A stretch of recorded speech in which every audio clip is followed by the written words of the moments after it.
Greetings, dear subscribers and casual listeners of my channel. Let's be honest, the Harry Potter universe is a vast, living, magical world.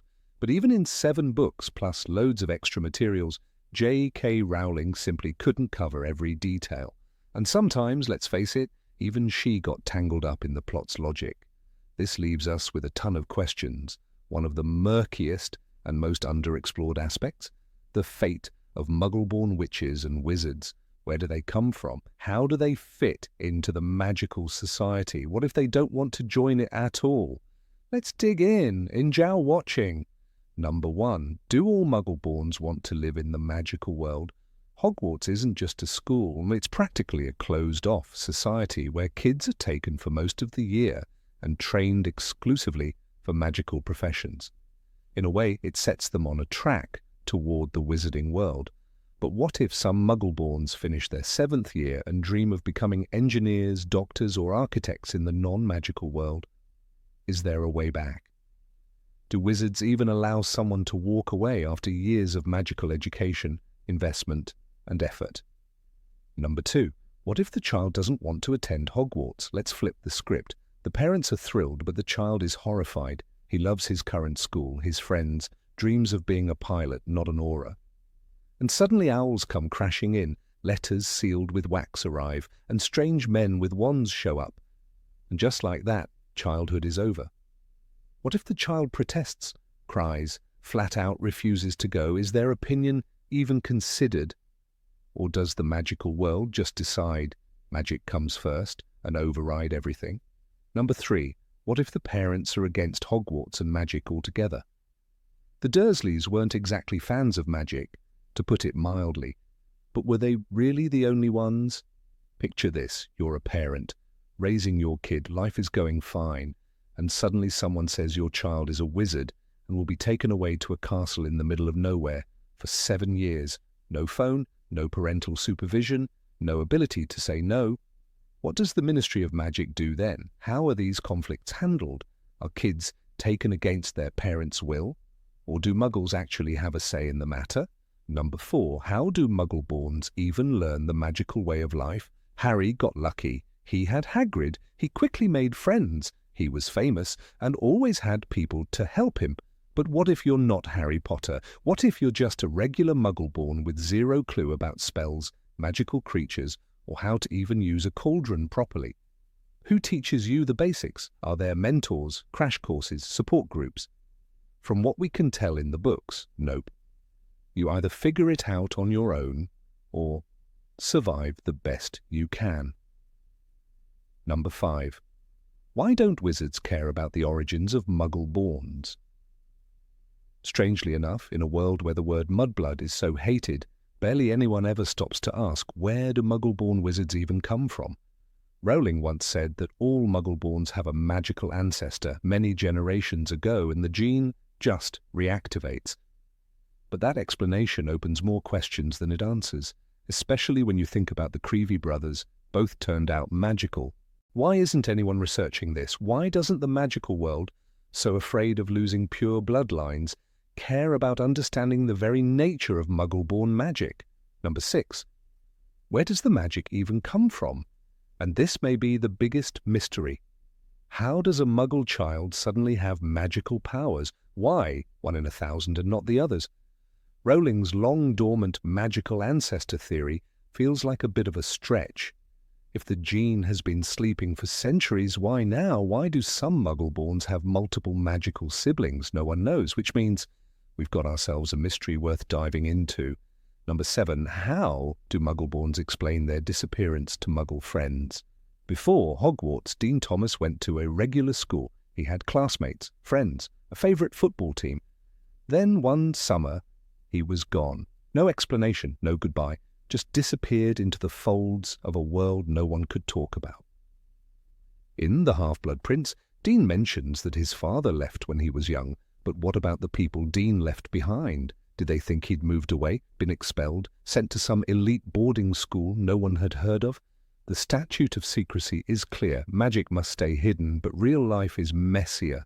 Muggleborns can't tell their best friends the truth. They can't explain why their phone doesn't work or why they vanish for months every year.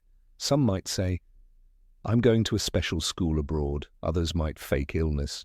Or worse, cut ties. Does the ministry wipe the memories of every curious schoolmate? Or does it leave Muggleborn kids to carry the burden of lies? The books never answer, but someone like Justin Finch Fletchley, expected at Eton, must have left more than one confused friend behind. Number 8. How do Muggleborn parents stay involved after Hogwarts?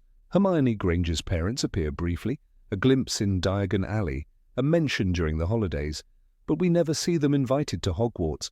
No parent-teacher meetings, no letters from Professor McGonagall saying, "Hermione's doing well, but we're concerned about her sleeping schedule." It's as if, once she walks through the barrier at King's Cross, her Muggle family disappears. Mum and Dad don't know much about wizard stuff, she admits in The Goblet of Fire. But why not? No effort is made to include them.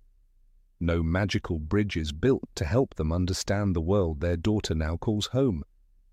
Imagine being a parent like Mr. Granger. Your child vanishes into a castle you can't visit, learns things you can't pronounce, lives in a world that doesn't welcome you. You can't call, you can't write, you can't help. What do you feel when your child returns speaking of trolls and curses? And you weren't there? What if something goes wrong? Who contacts you? The wizarding world talks a lot about family, but for Muggleborns it quietly demands separation. Love doesn't vanish with magic, but connection does. And no one in Hogwarts seems eager to fix that. Number 9. How do Muggleborns adjust to returning home for holidays? Hermione Granger returned home every summer to a world of dentists, buses and television. She went from casting spells in ancient corridors to setting the dinner table without magic.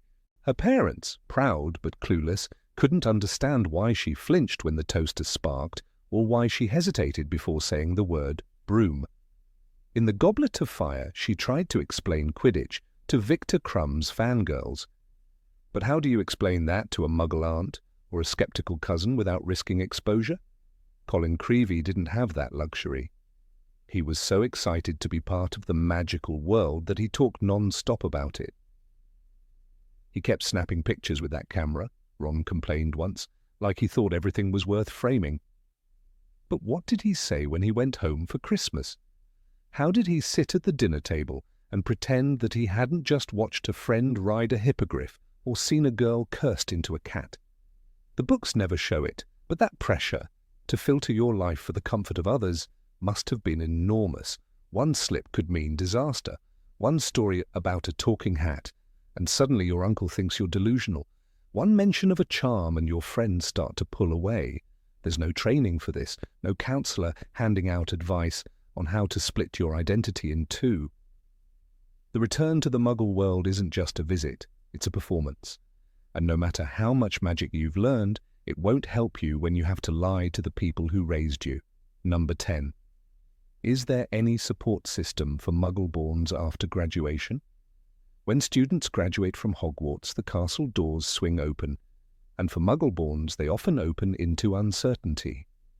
Purebloods return to families who understand magical lore, help them find apprenticeships, offer rooms in ancestral homes. But a Muggleborn like Dean Thomas, he steps out with a wand, a trunk and a letter saying good luck. No ministry guide, no housing office, no mentor to show how to open a vault at Gringotts without magical parents to vouch for you.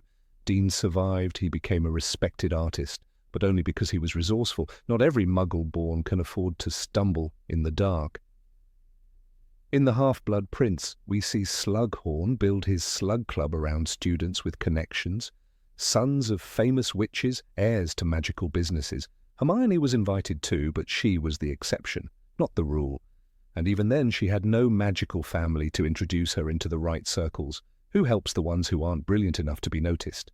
There's no mention of a Muggle-born transition program, no support for renting homes, finding work, or navigating magical bureaucracy. It's as if the system expects them to disappear quietly into the crowd, or fail trying. The diploma gives them knowledge. The wand gives them power, but who gives them direction? Number 11.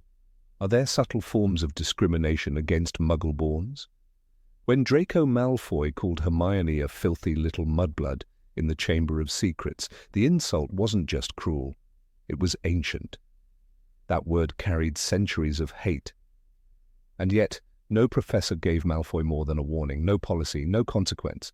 It was just tolerated. And if that's how discrimination is handled at school, what happens after graduation? Imagine applying for a job at the Department of Magical Law Enforcement. Your grades are flawless, your recommendations glowing, but the interviewer sees your family name and asks, "What were your parents again?"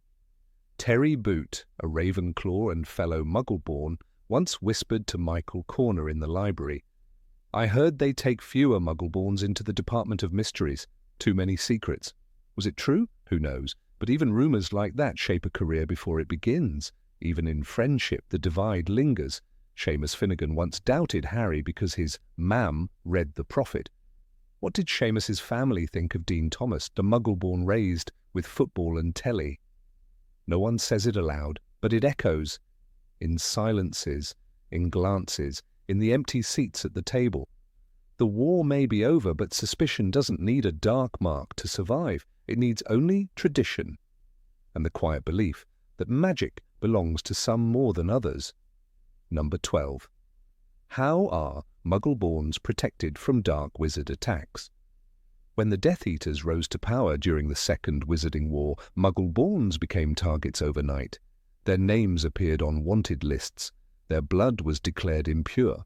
The Ministry was no longer a place of protection. It had become the heart of the hunt. Hermione Granger, one of the brightest witches of her age, had to erase her parents' memories to keep them safe. I've also modified my parents' memories so that they're convinced they're really called Wendell and Monica Wilkins, she told Harry and Ron. That wasn't a choice. It was survival. Ted Tonks, a Muggleborn and the father of Nymphadora Tonks, tried to run. He went into hiding after refusing to register with the new regime. But hiding didn't save him. He was hunted and killed by snatchers without trial or defense. His only crime? Being born to non-magical parents. No safe house, no auras to protect him, no emergency protocol, just fear, flight, and silence. How many more like him vanished without even a name left behind? Unlike purebloods, Muggleborns couldn't retreat to ancient family manors with enchantments laid down by generations. They had no ancestral portraits watching over them, no secret passageways or protective wards known only to wizarding dynasties. The Order of the Phoenix helped where it could, but it was a handful of rebels, not a government. There were no mass evacuations, no shelters, no protection spells shared with Muggleborn families. The system failed them, and if it happened once, it could happen again. What's stopping another power from rising? Are there now plans in place, hidden sanctuaries, emergency evacuation for vulnerable students? No such systems are mentioned, no reforms discussed. It's as if the wizarding world closed that chapter and chose to forget. But the question lingers like a hex that never fades. Next time, will the Muggleborns be left to run and hide once more, or will someone finally stand ready to defend them? Number 13. Can Muggleborns use magic outside of school? Harry Potter once blew up his Aunt Marge like a balloon. It wasn't intentional. It was fear and anger, a natural teenage reaction. But the Ministry of Magic didn't care. He received an official warning. "We have received intelligence that a hover charm was used at your place of residence this evening," said the letter from Mafalda Hopkirk, Harry Potter, and the Order of the Phoenix. For a boy growing up with the Dursleys, no guidance, no magical parent, no clue. That warning was more than a scolding. It was a system telling him, "You're on your own." Now imagine a student like Dean Thomas, a Muggleborn with no magical family, no wizarding books at home, no protective spells placed around his house. The day after returning from Hogwarts, he's not a wizard anymore, just a boy with a wand he's afraid to use. If something magical happens by accident or panic, who will help him? Who will explain what went wrong? No one, because in the eyes of the Ministry the law is the same for all, but in reality it's only fair to some. Pure-blood children like Draco Malfoy can practice spells all summer. Their parents can cast a shield charm around the house, then blame the magic on themselves if something goes wrong. There's a safety net. There's training, even laughter. "Come on, Draco, try that one again," Lucius might say, as his son perfects his stupefy. No letters from Mafalda, no warnings, just quiet practice in velvet-draped drawing rooms. But for Muggleborns, magic becomes a forbidden secret every summer. The wand stays locked in a drawer. The words they once whispered in excitement, Lumos, Alohomora, Wingardium Leviosa, become memories. What could be a time of learning and bonding becomes silence and fear. And yet no adult wizard seems to question this. No Hogwarts professor checks in. No mentor arrives. Just rules. Blind, stiff, and written by those who never had to hide.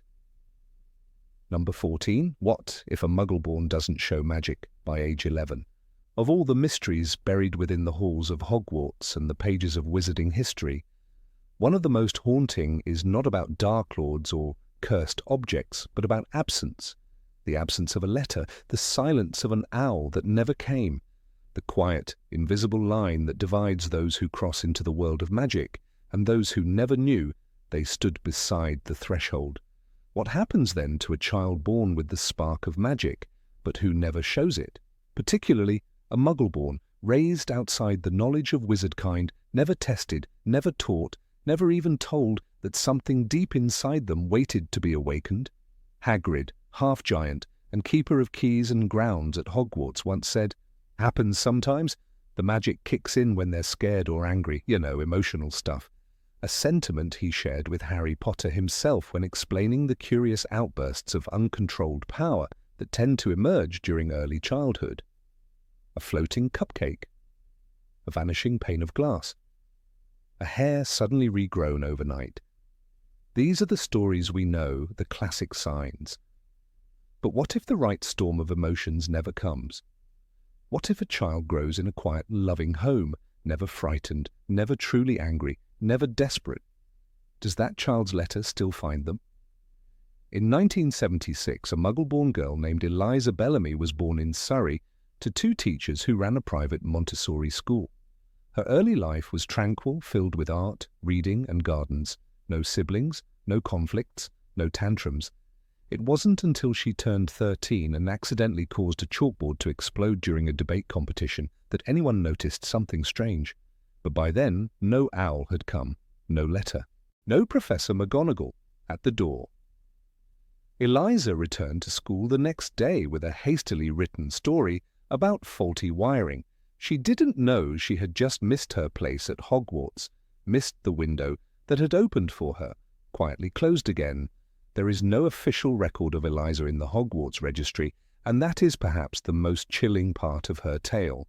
The registry, enchanted centuries ago, was meant to automatically log the names of magical children born in the British Isles. It was considered foolproof, overseen by the Ministry's Office of Magical Births. Yet Eliza's story raised the uncomfortable possibility that magic, in rare cases, can lie dormant, so deeply that the registry's ancient enchantments never detect it. Albus Dumbledore once wrote in a letter to a concerned parent that magic is not just a talent, it is a presence of potential. But what if that potential is subtle, slow-growing, patient? Not all magic explodes into being. Some magic simmers, it waits, and sometimes, perhaps, it waits too long. There are old accounts in the Department of Magical Education suggesting that in the 1800s, several Muggleborn children were identified not by early manifestations of magic, but through indirect effects. One boy, Thomas Crowley of Glasgow, was noted to bring a strange calm to any distressed animal. Another, Margaret Wren, was reported to have an unnatural resistance to cold weather. These abilities were not loud or obvious. They were gentle echoes of an unseen force, ones the registry nearly missed. Only a particularly observant squib, who worked as a liaison between Muggle orphanages and the Ministry, picked up on these patterns. Such cases led to the creation of a now-forgotten branch of the Ministry, the Potential Observation Unit. Formed in 1893, its goal was to investigate children who exhibited odd behaviours, not easily explained by Muggle science, but not dramatic enough to be considered magical acts. It was dissolved in 1945, the same year Gellert Grindelwald fell. Many speculated that the unit's budget was absorbed into post-war reconstruction efforts, Others believe it simply failed to produce reliable results. But with its closure, so too ended the last official effort to search for the slow-blooming magical child. It is an uncomfortable truth that Hogwarts admissions rely heavily on the visibility of a child's magic. In magical families, this is rarely a problem, but for Muggleborns, their lives are a gamble against chance. Will they be frightened enough? Angry enough? Will they want something so badly that their magic answers? Consider the case of Paul Withers, born in 1990 in Kent. He was a quiet child, deeply immersed in books, raised by two historians. He rarely left the house, homeschooled, surrounded by logic and structure. At 10 years old, he wished, silently, that his sick mother would wake up and read to him again. That night, her illness lifted without explanation. A miracle, doctors said. The family moved on. Paul never got his letter.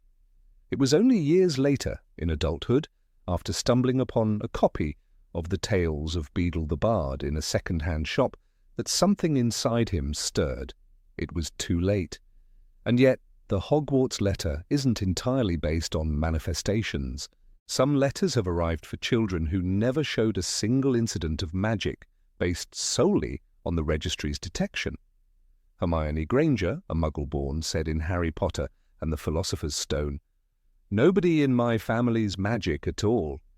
It was ever such a surprise when I got my letter." Hermione had certainly shown signs before the letter, but they were small, subtle. Perhaps the system worked for her because she happened to be noticed, but not all are. How many others have been lost? Children who grew up to become teachers, mechanics, nurses, who never knew they might have been auras, healers, transfiguration experts. And if they never break through, never cross into that world, what becomes of the magic inside them? A little-known phenomenon known as latent rejection syndrome has been discussed in small, magical academic circles. It is the idea that if magical ability is not nurtured, expressed, or recognized, it may eventually recede, like unused muscles or faded memories. The child grows, the magic wanes, and by adulthood it is gone, or hidden so deep it becomes a whisper instead of a roar. There is no ministry policy regarding such individuals. They do not exist in the system. They are ghosts of what might have been. Number 15. Why don't Muggleborns try to teach magic to Muggles? Why don't Muggleborn wizards teach Muggles magic? It's a question that hovers like mist on the edge of the wizarding world, never quite addressed, but always present.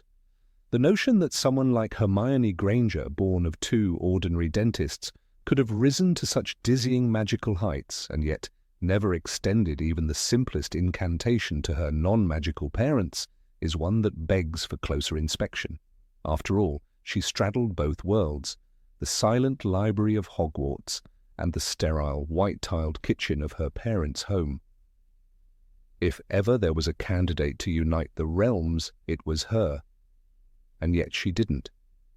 It's not that Muggleborns lack the empathy to bridge the gap. On the contrary, their very roots lie deep in the Muggle world, a place of televisions, motor cars, and scrambled eggs on Sunday mornings. But something happens when they cross through the enchanted gates of Hogwarts for the first time. They step into a world that doesn't just differ from the one they knew, it denies the other's existence. The statute of secrecy wraps itself tightly around them, not just as law, but as culture. There's no middle ground. You are either in or out. To stay in, you must forget. Take the case of Dean Thomas, a half-blood by technicality, but raised entirely in the Muggle world. Dean's early Hogwarts years were marked by wonder and struggle, learning Quidditch terminology while simultaneously writing home to a family who couldn't understand why he seemed different. There's no record, even in post-Hogwarts years, of Dean returning to his Muggle roots with magical intention. No classes, no pamphlets, no hints. His silence is telling. It's not that he didn't care, it's that he understood the unspoken rule. You don't go back with magic. And what of Colin Creevey, that wide-eyed boy who carried his camera like a shield against the unknown? Muggleborn, enthusiastic and loyal, he was obsessed with the world he had stumbled into. His Muggle father, a milkman, never knew the truth about where Colin disappeared to for most of the year. Colin, who could have brought magic home, instead kept it sealed away like a secret diary. Even in death, magic took precedence. He died fighting for it, not sharing it. Perhaps the most painful irony lies in the story of Hermione Granger herself, brightest witch of her age, inventor of spells, champion of justice. And yet, when it came time to protect her family during the war, she obliviated them, erased their memories. She made them forget she existed, and with that, ensured they'd never know magic was real. As she said in The Deathly Hallows, "I've also modified my parents' memories so that they're convinced they're really called Wendell and Monica Wilkins, and that their life's ambition is to move to Australia." She chose erasure over inclusion, protection over enlightenment. But is it only fear that prevents these witches and wizards from teaching magic to muggles? Or is it something deeper, something systemic? The Ministry of Magic, long governed by conservative ideals, treats Muggle awareness like a disease to be contained. The Department of Magical Accidents and Catastrophes exists not to prevent harm, but to erase memory. Obliviators are trained to scrub away magical exposure like stain removal experts. There's no department for Muggle education, no office for cross-realm relations, nothing. The infrastructure doesn't exist because the idea itself is taboo. Justin Finch-Fletchley, another Muggleborn from Hermione's year, was once slated to attend Eton before receiving his Hogwarts letter. It was a life detour of epic proportions. He never returned to his old world. Like others, he vanished into the folds of magical society, not forcibly, not cruelly, but silently. Once absorbed, he became a part of the world that had claimed him. Assimilation isn't optional, it's the cost of belonging.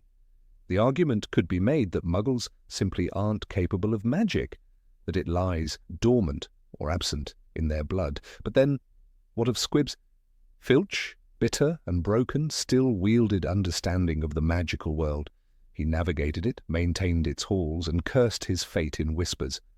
If a Squib can live among wizards, why can't a Muggle learn, even in theory? The answer may not lie in ability, but in permission.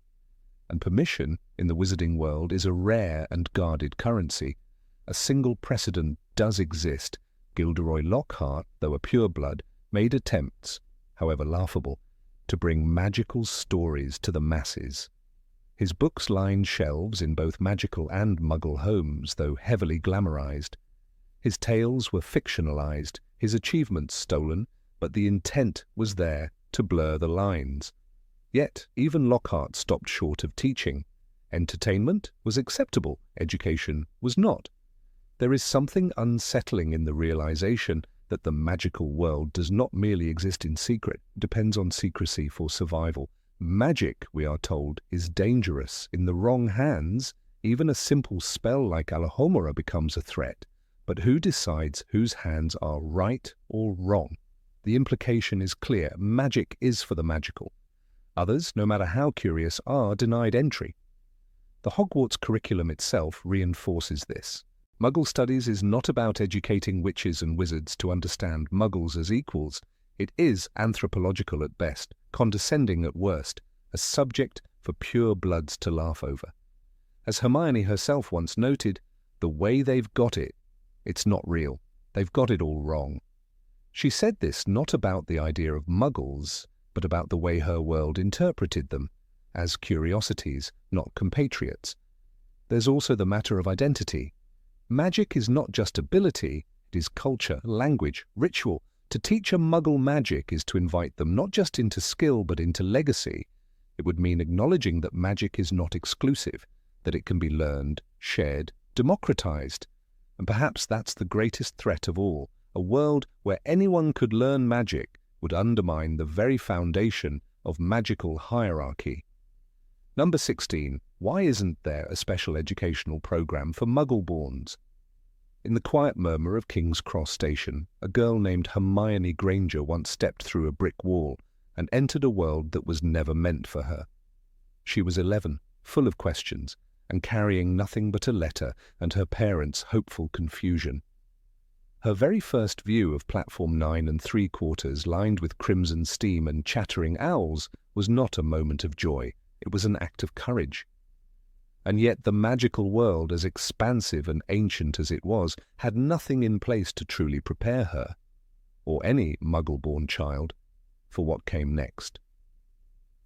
Hogwarts School of Witchcraft and Wizardry prides itself on tradition, but sometimes tradition can be a veil for negligence. A magical education begins abruptly. One moment, a child is flicking light switches and avoiding cracks in sidewalks, and the next, they're told that waving a stick the wrong way might turn a classmate into a teacup. There is no handbook for parents who don't believe in magic until their child makes the teacup talk back. No preliminary letter, no counselor, no orientation. The only bridge between these worlds is Hagrid, a kind-hearted giant with a penchant for breaking rules.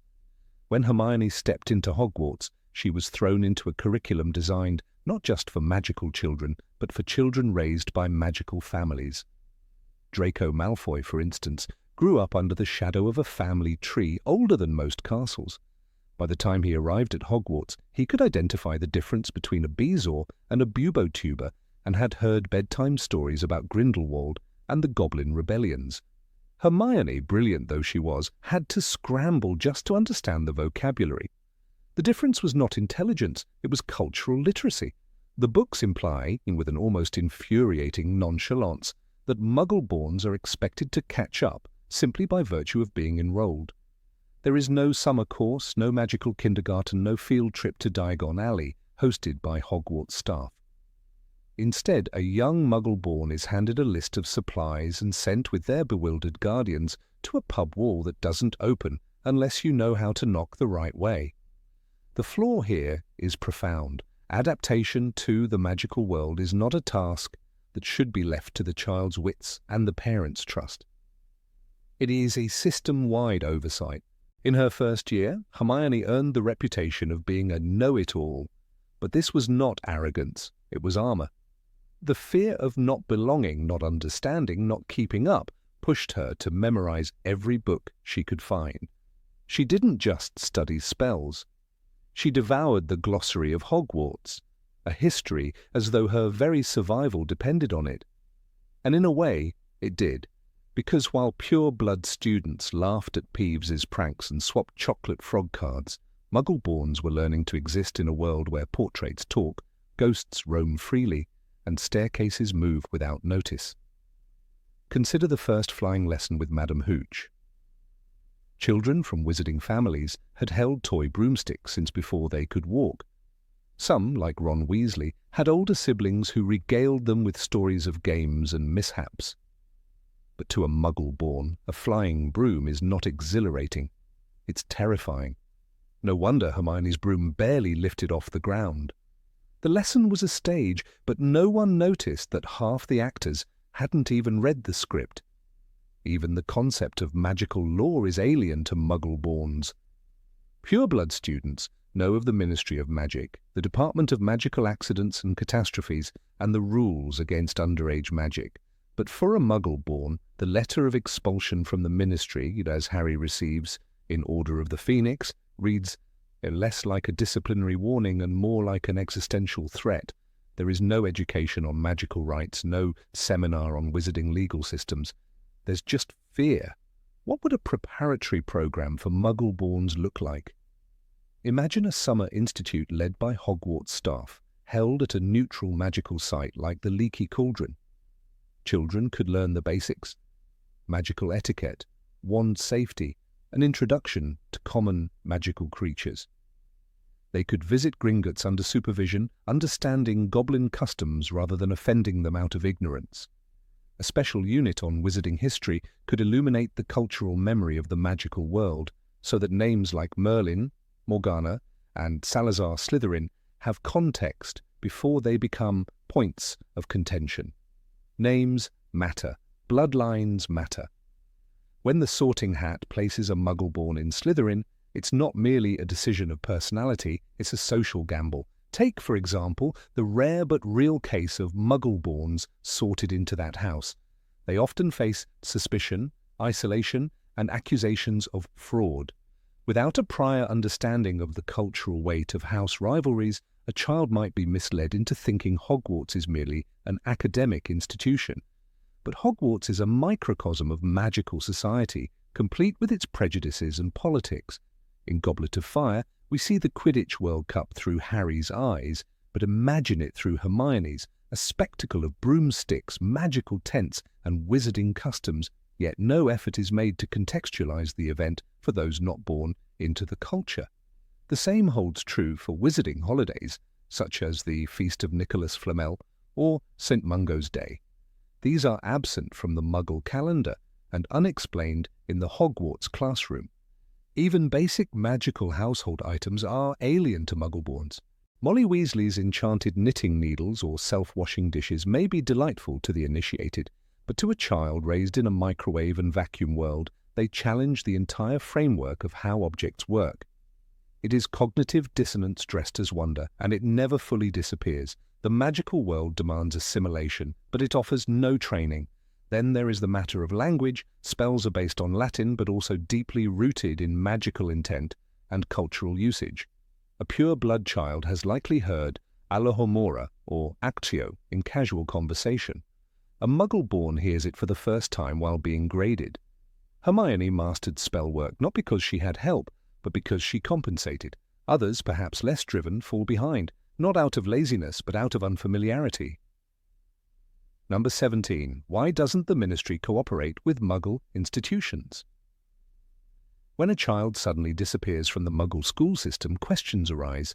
Concerns ripple through classrooms, over dinner tables, and behind the closed doors of social services offices. Teachers notice missing students.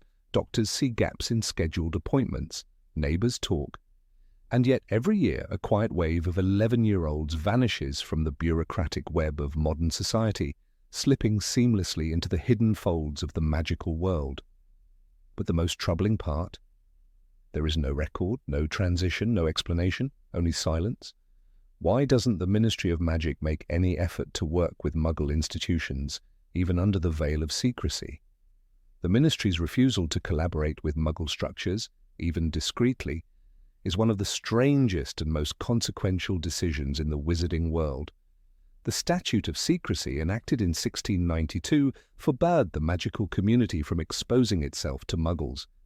But nowhere in its lengthy clauses is there an explicit ban against covert cooperation, yet the Ministry acts as though such a partnership is forbidden. The consequence? Magical children disappear from the Muggle world without a trace, their prior lives erased by memory charms and bureaucratic indifference. Take the case of Hermione Granger. A brilliant student with two Muggle parents, both dentists, Hermione vanished from her local school system just before her 12th birthday. One day she was the overachieving girl in the front row, raising her hand too often. The next, she was gone. No forwarding address, no formal withdrawal, no explanation to teachers who had watched her grow for years, and yet no investigation ever followed, not because her teachers didn't care, but because their memories, like those of her neighbors, family friends, even local authorities, had been quietly modified. I'm Muggleborn. Our kind don't usually get into magic schools, but they send someone to explain, a witch or wizard, and then, well, it all changes, Hermione once explained, speaking about her introduction to the wizarding world. But that change, that sudden shift, is traumatic not just for the child, but for the entire network of people who once surrounded them. The Ministry treats these people as variables to be controlled or ignored. A few memory charms here, a few obliviate spells there, and the problem disappears. Yet this solution is hardly foolproof. Obliviation, as noted in magical theory, is prone to imperfections. In Order of the Phoenix, Gilderoy Lockhart is a living testament to the danger of memory spells gone awry. When he tried to erase Harry and Ron's memories in the Chamber of Secrets, the spell backfired, erasing his own. What happens when an overworked Ministry official makes a similar mistake while modifying a school principal's memory? What if a social worker remembers just enough to raise alarms? There is also the issue of documentation. In the modern Muggle world, every child is registered in multiple systems: education, health, tax, and social services.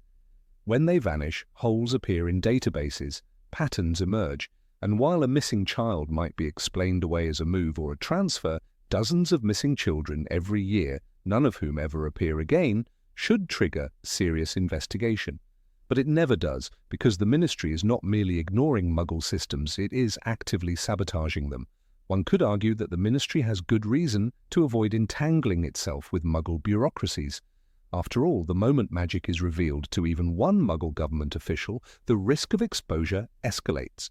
The Statute of Secrecy is the spine of wizarding society. Without it, the magical and non-magical worlds could collide in dangerous ways. Cornelius Fudge once admitted to liaising with the British Prime Minister, but even then it was in times of crisis, and the Muggle was barely allowed to remember the conversation afterward. Still, the issue is not about revealing magic, it's about responsible stewardship. Why not create a division within the Ministry, one like the Misuse of Muggle Artifacts Office, that liaises invisibly with Muggle structures? A network of magically trained liaisons who ensure Muggle records are cleanly updated instead of clumsily wiped. A system that ensures when a magical child leaves a school, it appears as a transfer, not a disappearance. Why erase when you can explain? This system could have prevented countless rumours and investigations over the years. There's the case of young Archie McGiven, a Muggleborn from Glasgow, who vanished from his home in 1978 after receiving his Hogwarts letter. His mother, a single parent with no relatives, was devastated. The Ministry sent a representative to explain, but before they could erase her memories, she fled. For 5 years, she searched for her son, contacting newspapers, authorities, even the United Nations. It wasn't until obliviators finally caught up with her in France that she was silenced. How many similar stories are buried in Ministry archives? Let us not forget that Muggleborns are not the only ones affected. Squibs, non-magical children born to wizarding families, are often pushed toward Muggle society, but with just as little care.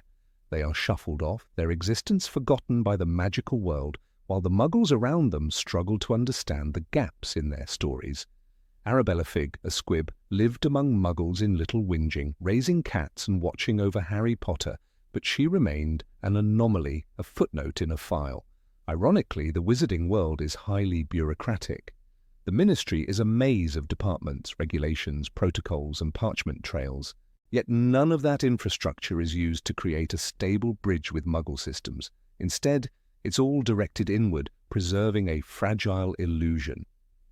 In the words of Alistair Moody, constant vigilance, but vigilance is not wisdom, it is fear. And the Ministry is afraid that if it works with Muggles, even covertly, the illusion will crumble. There's a darker aspect to this policy too.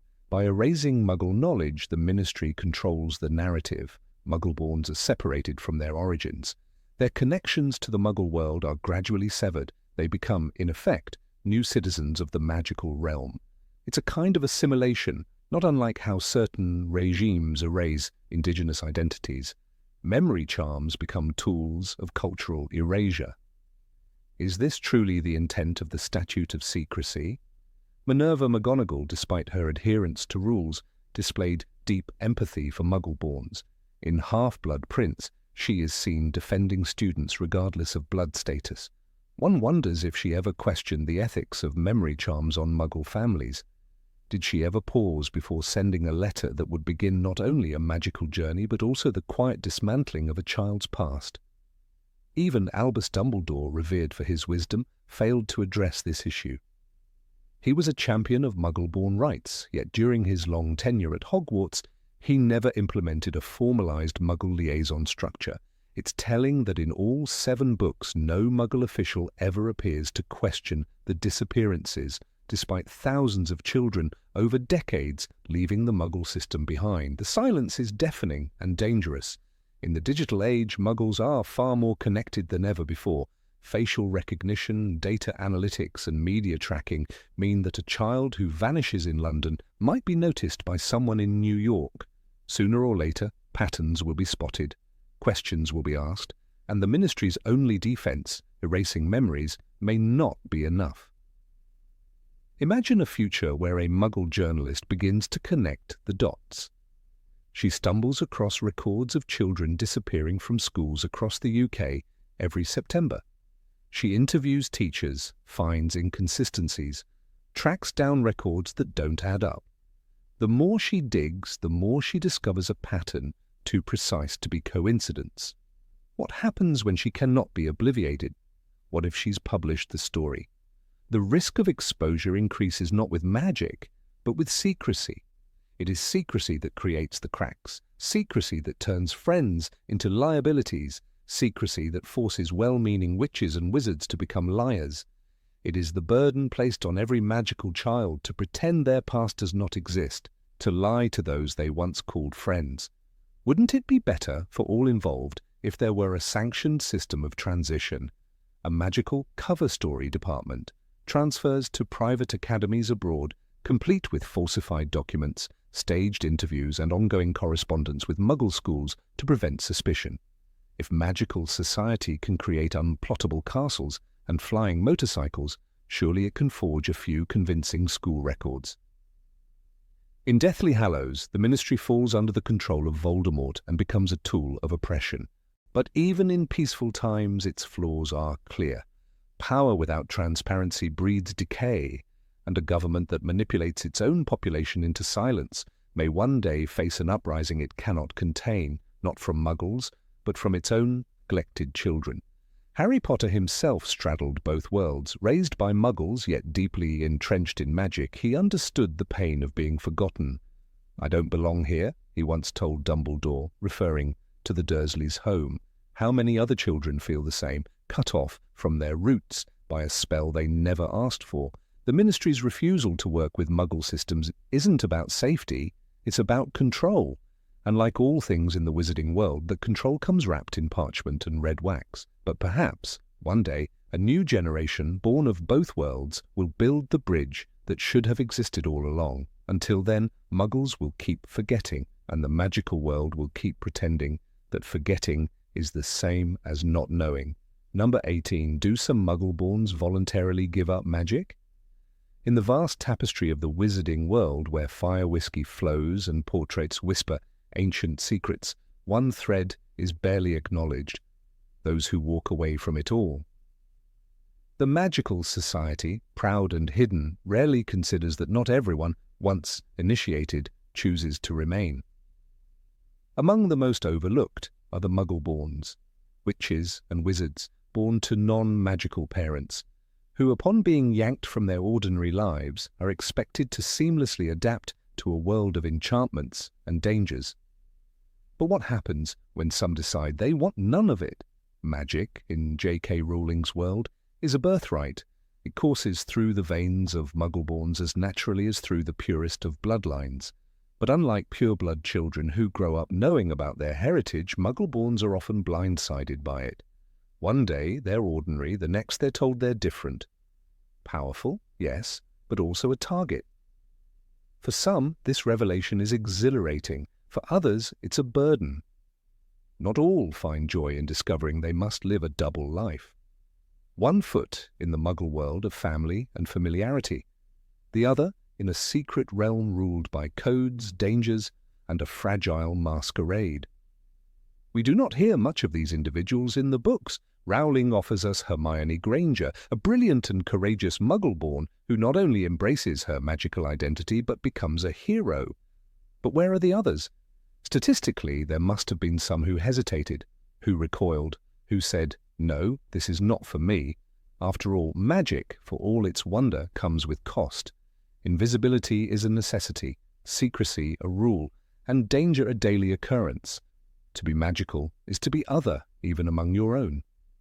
Imagine a girl named Clara Whitby. She received her Hogwarts letter in the summer of 1992, the same year Ginny Weasley arrived at the school. Clara was 11, clever, shy, and curious. She loved books about science, adored her little brother, and dreamed of becoming an astronaut. Her parents, who ran a flower shop in Norwich, were startled by the arrival of a tawny owl at their window, but they supported Clara as she embarked on her magical journey. The world of Hogwarts dazzled her. Moving staircases, talking hats, ghosts with histories. But it also terrified her. Clara was sorted into Ravenclaw. She did well academically, especially in astronomy and charms, but struggled emotionally. She wrote long letters home, letters she could barely send because owls didn't reach Muggle postboxes. She cried silently at night, overwhelmed by the sheer isolation. Other students whispered the word mudblood, and though Professor Flitwick always came down hard on such behaviour, the damage was done. In a world where blood status mattered, Clara began to feel like a guest who had overstayed her welcome. In her third year, Clara began to pull away.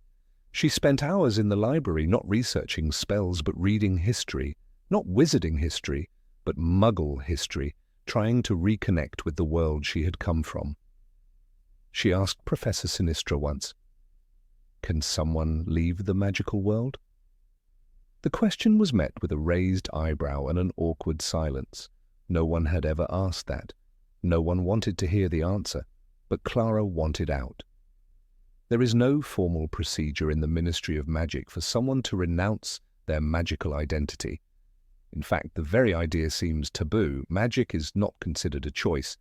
It is an innate force. But Clara didn't care.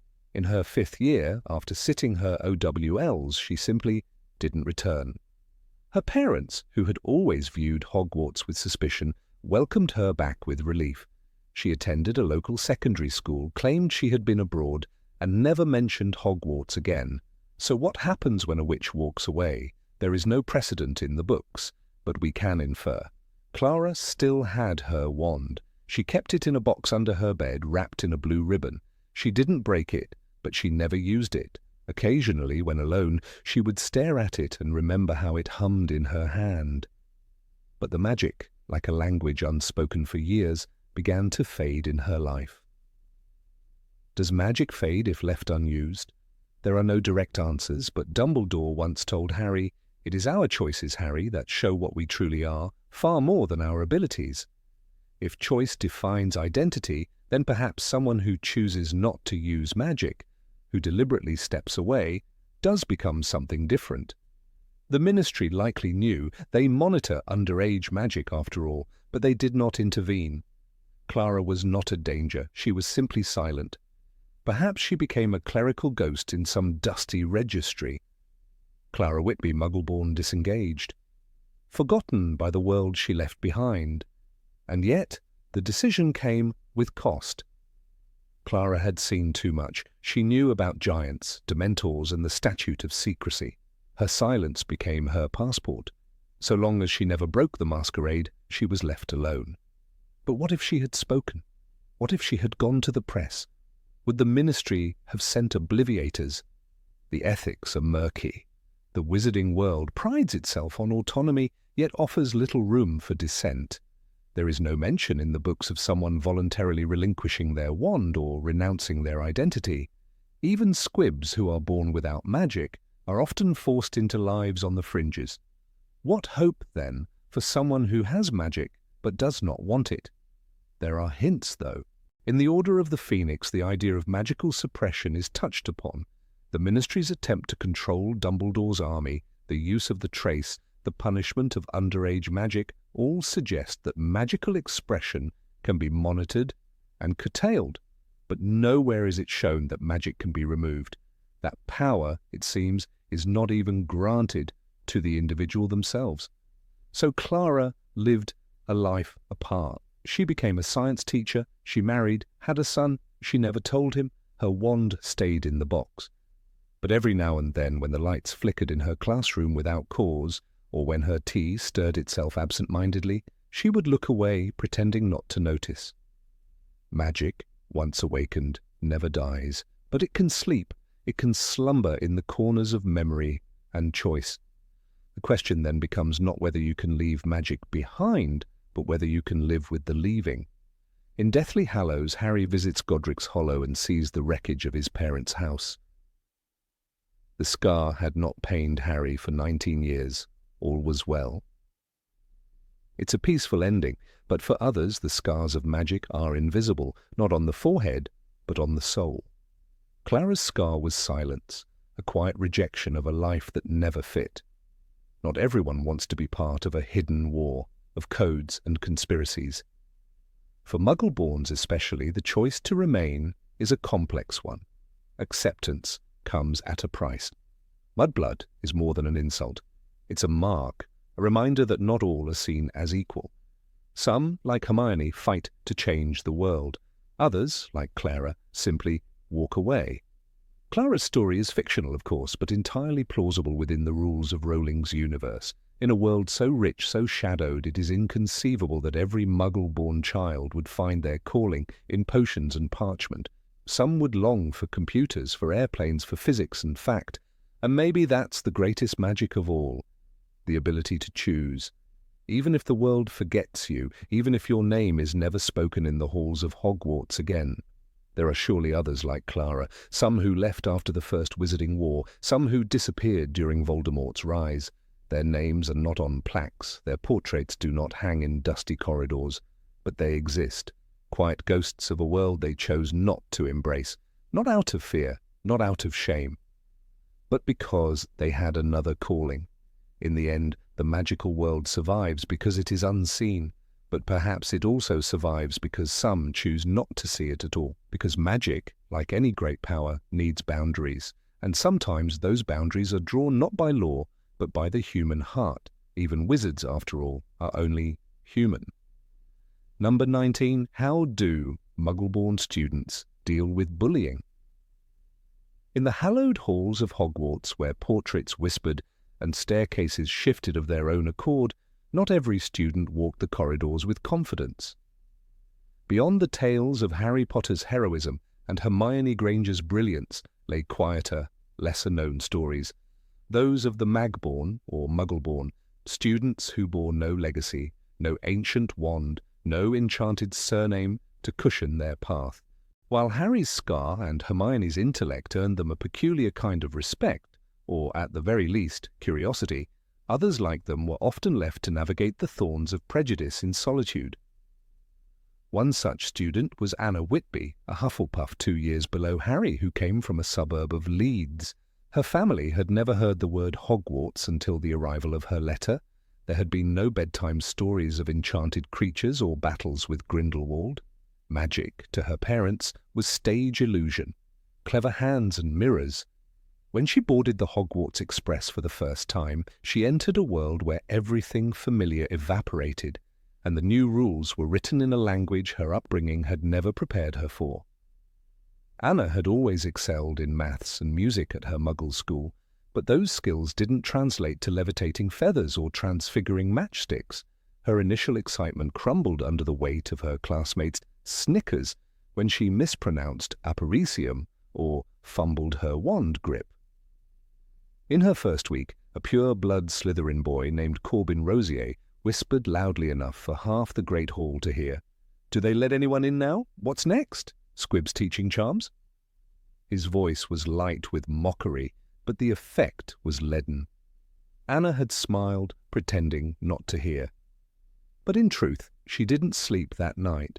Hogwarts was not without rules against bullying, but cruelty cloaked in sarcasm, folded into tradition, often slid beneath the prefect's radar. The ghosts offered no help, and the portraits preferred gossip to guidance. Even professors in their infinite wisdom rarely intervened unless hexes flew or cauldrons exploded, and so the Magborn learned to navigate by other stars. They found each other. There was a loose network, not a formal club, but an understanding. Eliza Moon, a Ravenclaw 6th year, made it her mission to take first-year Muggleborns under her wing. She'd been called Mudblood in her 3rd year by a boy who now sat sheepishly in the back row of potions, unable to meet her eyes. Eliza knew the sting of being asked if her parents worked in cleaning, the snide suggestion that real wizards didn't have to memorize spells, they just felt them. So she gathered them. She taught the new students to read between the lines in Hogwarts a History, to memorize the layout of the castle, and to always keep pepper-up potion in their bags for the inevitable emotional crash that came after trying too hard for too long. There was an unspoken hierarchy at Hogwarts, one the Sorting Hat never acknowledged. Pure bloods with ancient names, Malfoy not, Avery, stood at the top, cloaked in generations of entitlement. Half-bloods hovered in ambiguity. Muggleborns, even those as gifted as Hermione, were considered new money in magical terms. Professor Snape, with his particular blend of disdain and favoritism, reinforced these dynamics subtly. He rarely acknowledged Muggle heritage unless it served as a jab, and in Anna's first potions lesson, he sneered when she added wormwood before hellebore. "Do they not teach sequencing in your quaint little Muggle science classes?" he'd murmured. The class laughed.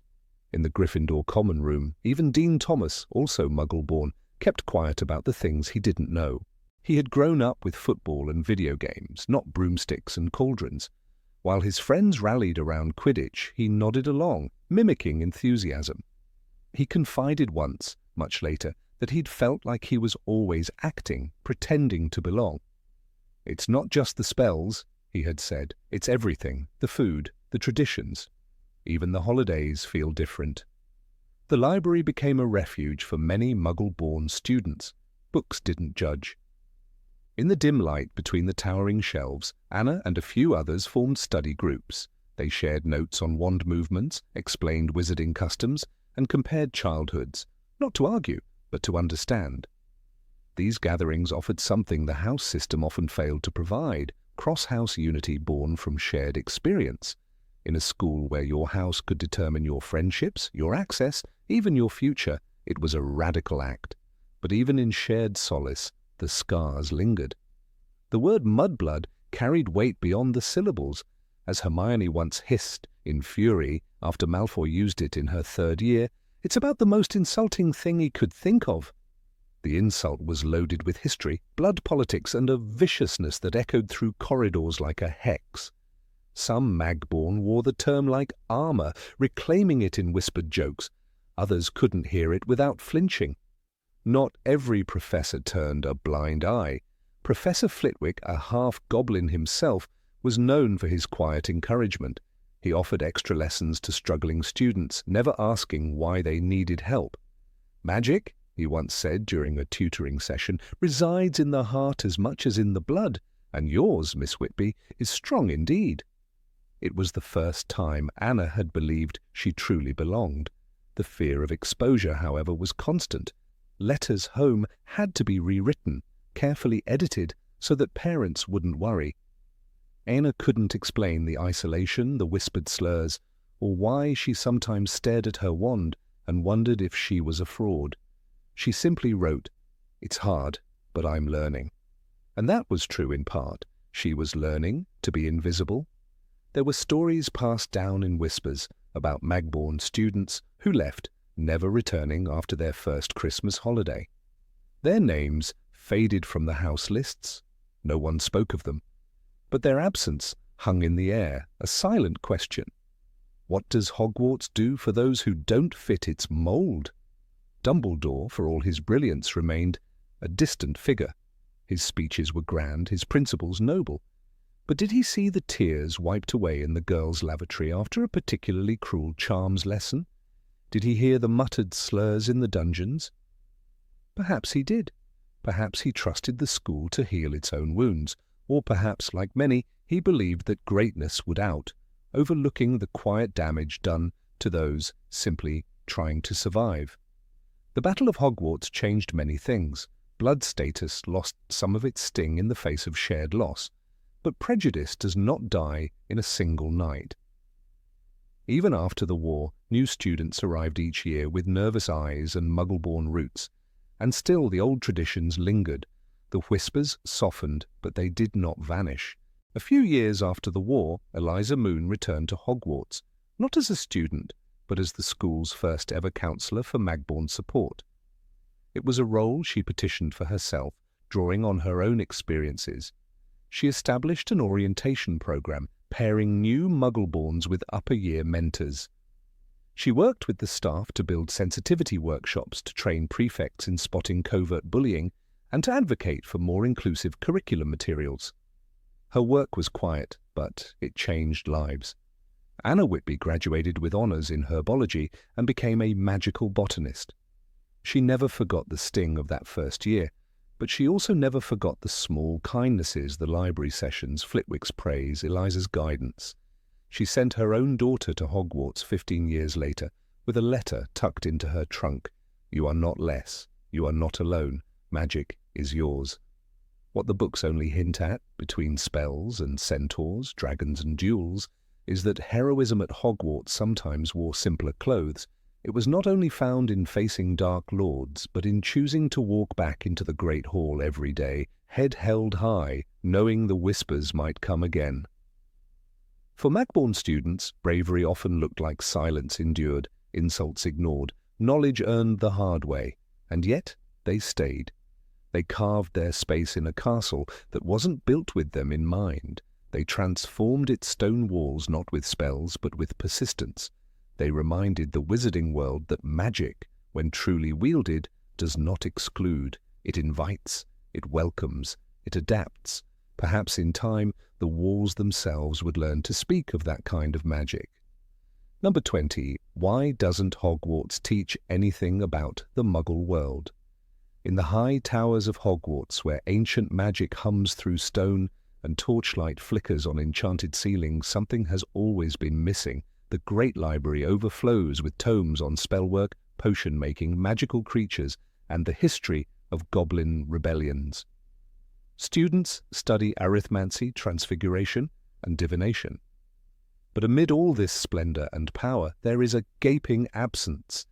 A subject so vital, its omission feels less like tradition and more like negligence. Hogwarts does not teach about the Muggle world, and yet many of its students come from it. Consider Hermione Granger, a Muggleborn witch who entered Hogwarts knowing less about magic than a baby knows of war. In her first year, she mastered spells faster than many purebloods. She had to. Survival demanded it. But while she studied night and day to understand wizarding society, her pureblood classmates were never once expected to open a book on electricity or understand the basics of how telephones work. No one ever explained to Draco Malfoy what a microwave does or why you shouldn't point a wand at a security camera in King's Cross Station, and the curriculum never made room to teach them. The disparity is not only unfair, it is dangerous. The wizarding world operates in isolation, as if the Muggle world beyond its wards were a storm best ignored. But the two worlds are not separate, they overlap constantly. Wizards walk Muggle streets to reach Diagon Alley. They ride Muggle trains to get to the magical ones. They hide in plain sight. And yet they often do not understand the rules of the world they are hiding in. Arthur Weasley, a high-ranking ministry official in charge of the misuse of Muggle artifacts office, once enchanted a Ford Anglia to fly. He thought he was being clever, but the moment his sons flew it into a visible London sky and crashed it into the Whomping Willow, the Muggle press erupted in chaos. Thankfully, the ministry managed to cover up. But it was a close call. Ignorance of Muggle technology nearly exposed our world. An exasperated Minister for Magic reportedly told Dumbledore behind closed doors.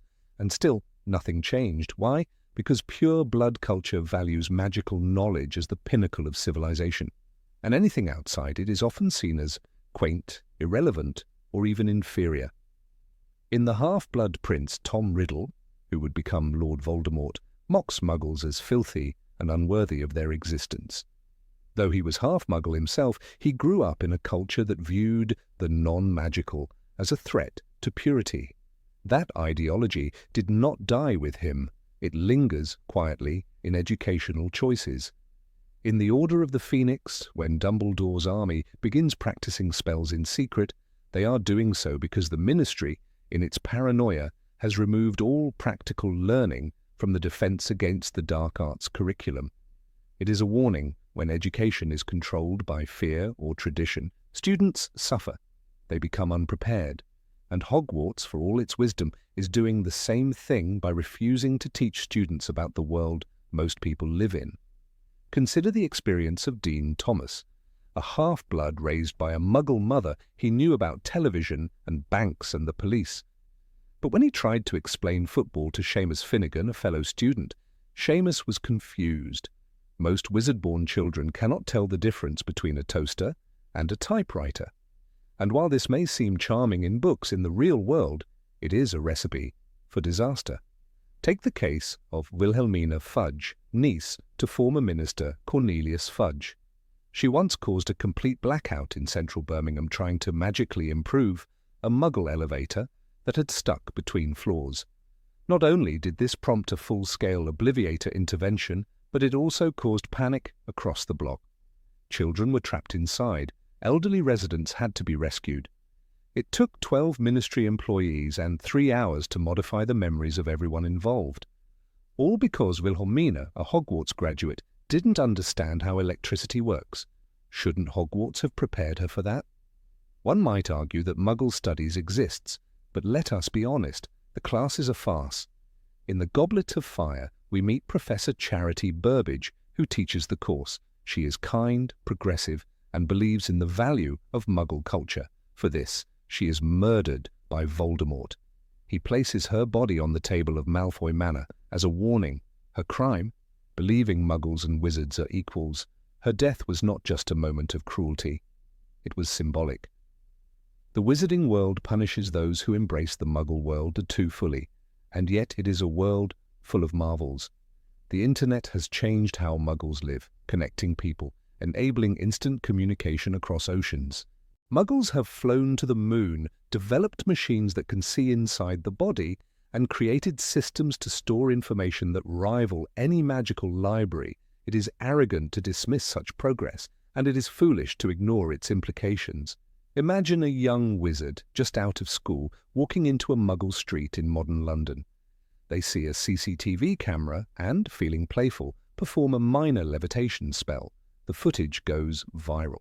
Floating Coke can in London subway, hoax or real magic? The headlines read. Investigators descend. The international statute of secrecy is threatened, all because that young wizard never learned that security cameras store footage, and Muggles have internet forums to share it. In The Prisoner of Azkaban, Sirius Black escapes from the most secure prison in the magical world.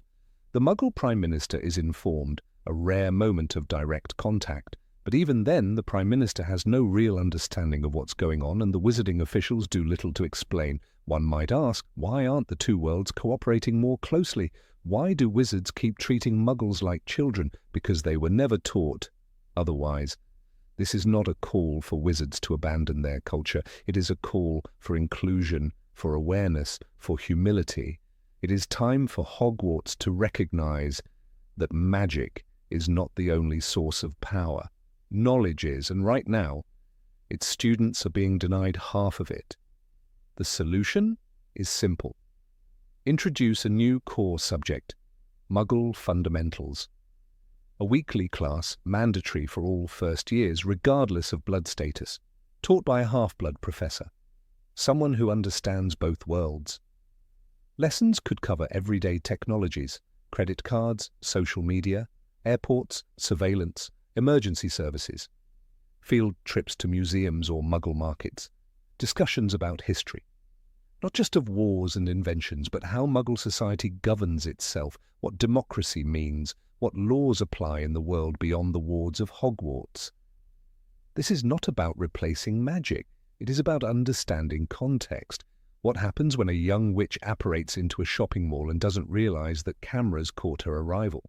What happens when a pure-blood wizard finds himself in a car crash and tries to fix it with a wand, drawing attention from 10 onlookers filming with their phones?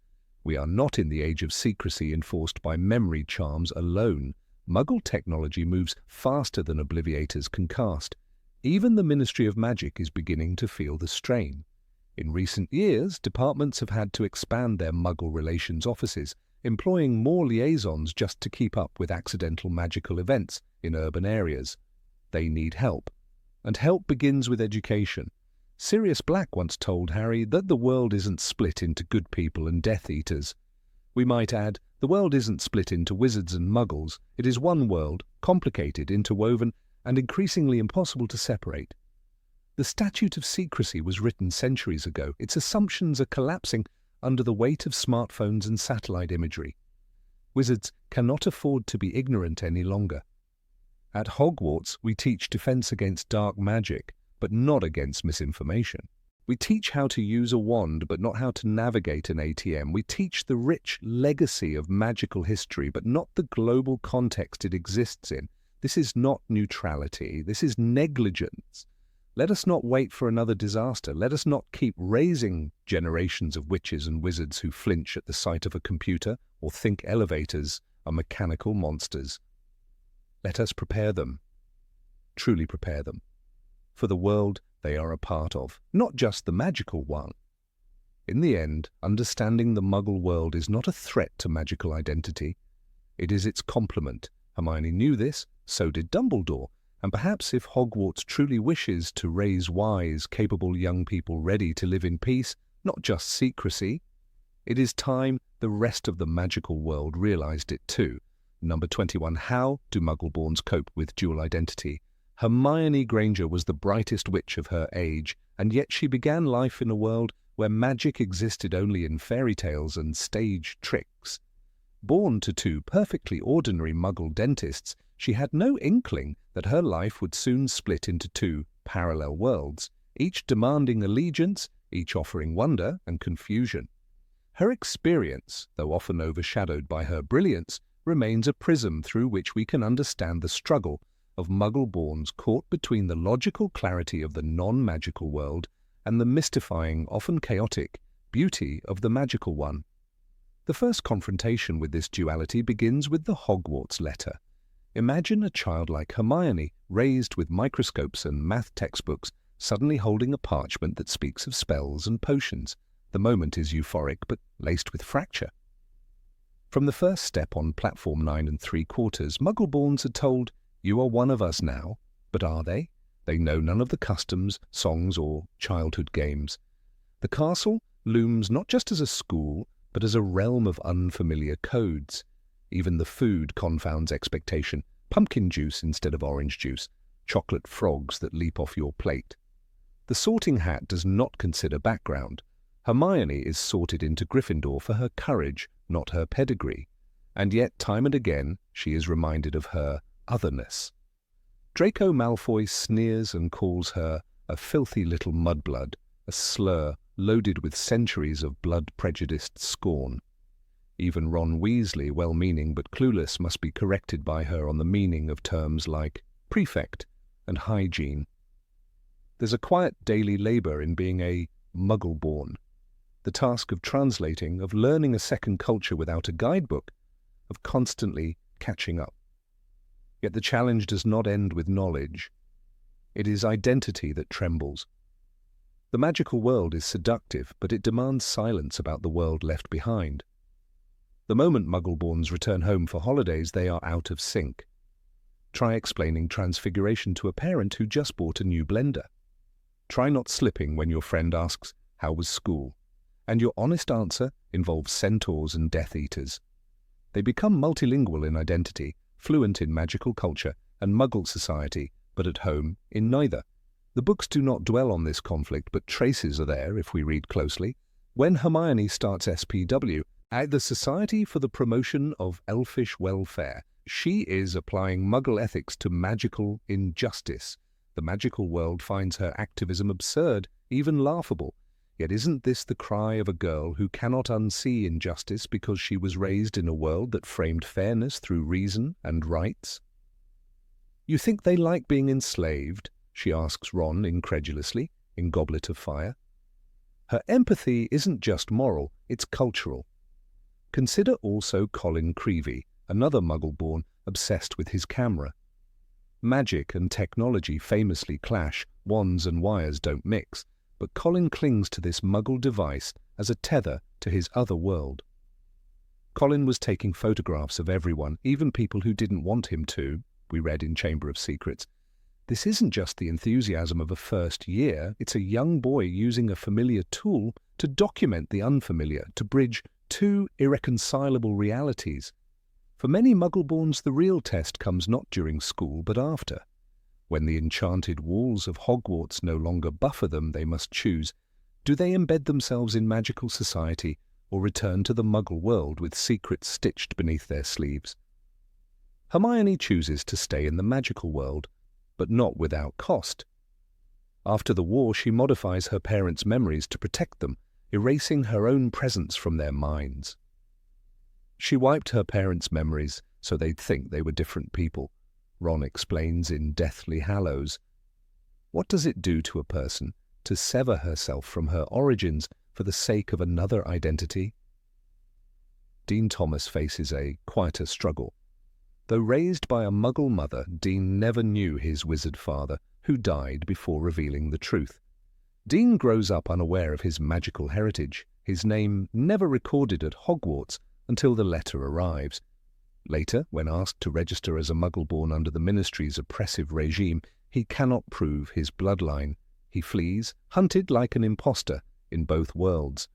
Neither fully magical nor securely Muggle, he becomes a fugitive of identity.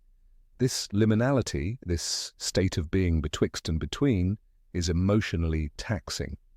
Magic offers power, yes, but it also demands loyalty, sometimes at the cost of silence. Muggleborns often live in fear of exposure when back among non-magical friends. They cannot explain their sudden absences, their odd injuries, their career paths. What job description could encompass unspeakable for the Department of Mysteries? There are no LinkedIn profiles for curse breakers. At the same time, the magical world can feel closed, insular, and proud. Despite laws against blood discrimination, attitudes linger. The Sacred 28, those pure blood families who keep genealogical records like religious scripture, still cast long shadows.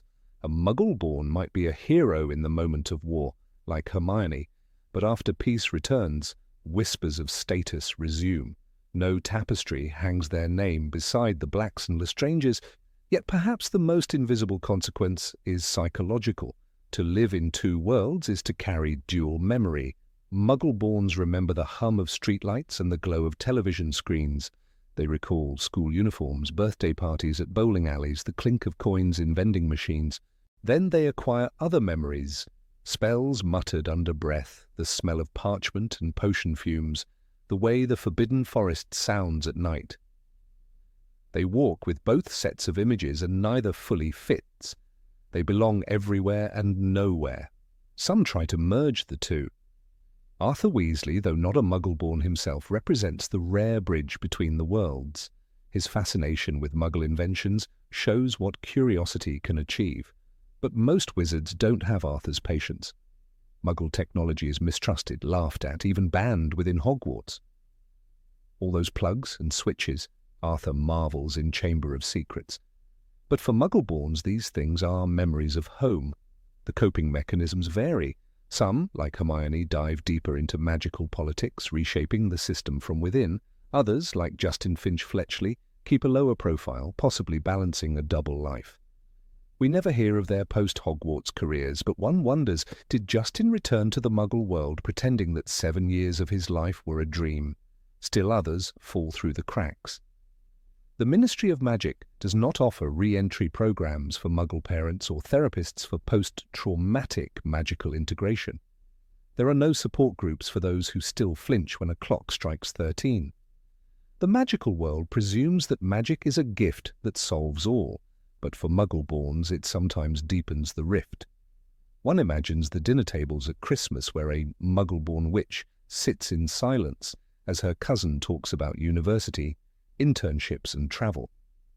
How does one explain that you were in a forest, facing a soul-sucking creature called a Dementor, that you watched a classmate die during a tournament, that your life involves an entire universe your family cannot see? Silence becomes a form of survival. Identity then becomes a mask, worn depending on the room you are in. In the darker moments, this duality breeds guilt. Guilt for loving a world your parents cannot enter. Guilt for the secrets you keep. Guilt for the danger you may bring upon those who never chose this path. During the war, Muggleborns were targeted, persecuted, hunted.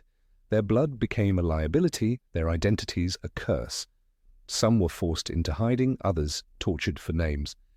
And yet, after the war, no monument stands for their inner turmoil. No portrait in Hogwarts honors the children who learn to live between truths. Even love becomes complicated. Who do you date? Someone who knows about magic or someone who never can. Marriages between Muggleborns and purebloods do occur, but they are rarely without friction. Family meetings must be choreographed, conversations censored, weddings require spells for Muggle relatives and translations for half the guest list. Still, Muggleborns endure. They become healers, auras, professors, reformers. But beneath the title they carry the question, who am I really? A magician in a Muggle's skin? A Muggle with a magician's soul? The answer shifts, fluid, elusive. In the end, perhaps that is their strength. Muggleborns live in the liminal. They are children of two realities, each half incomplete, but together expansive. They are the seam between worlds, the connective tissue that prevents the magical realm from collapsing into isolation. Hermione, Dean, Colin, each in their own way, prove that duality, though heavy, can become a lens, a gift. They do not simply cope with their identity, they transform it into resilience. And yet, as readers, we must ask, why did the books not explore this more deeply? Why are the inner lives of Muggleborns left mostly unwritten? Perhaps because identity, real identity, defies easy spells. It is not something one can learn in class. It is shaped in silence, in longing, in the quiet work of being misunderstood. Muggleborns are the unsung alchemists, not just of potions, but of self. They turn contradiction into selfhood, fracture into strength. They are not torn between worlds, they are the bridge. Number 22, what happens? If a Muggleborn marries a Muggle? When Penelope Rivers, a bright Ravenclaw alumna born to Muggle parents, left Hogwarts in 1998, the wizarding world was still trembling in the aftermath of the Battle of Hogwarts. The old taboos, once whispered in dark corners of Diagon Alley, were crumbling, but not gone. Penelope had survived Voldemort's rise, fought alongside Dumbledore's army in secret, and stood on the battlements of Hogwarts when the sky tore open with green fire. But none of that prepared her for the subtler battle that began years later, when she fell in love with a Muggle. His name was Daniel Carter, a London-based photojournalist with a love for hiking, old jazz, and long afternoons in used bookstores. He was kind, curious, and unlike anyone Penelope had ever known. She met him while pretending to be just another librarian at the British Library, using her knowledge of ancient runes to quietly catalogue magical documents smuggled into the Muggle world during the war. Daniel, ever the seeker of mysteries, was immediately drawn to her air of quiet strangeness. They were married within 2 years, but for Penelope, marriage was not just a vow of love, it became a burden of secrecy. The statute of secrecy must be upheld, her old Professor Flitwick had once told her, his eyes gleaming with both pride and sorrow. Even when it hurts. Penelope kept her wand in a box, tucked behind her winter sweaters. She never used magic at home, not even to fix a leaky faucet. When she received letters from the Department of Magical Records, she opened them only when Daniel was out. She erased traces of her past like smudged chalk from a blackboard. Daniel noticed. He noticed when she would vanish for weekends without explaining where, when she returned with tiny scorch marks on her coat or bruises shaped like fingers that no human could make. He noticed how she flinched at fireworks, how she spoke in her sleep, whispering names like Sirius and Dolohov with trembling lips. He asked once, just once, whether she was in some kind of trouble. Her smile was practiced, rehearsed from years of lying to shopkeepers and government clerks during the war. "No," she said, "I just have an odd job." But it was more than odd. She was a field archivist for the Department of Magical History, charged with locating and sealing dangerous magical relics lost during Voldemort's reign. It was thrilling work, noble work, but it made her a stranger in her own home.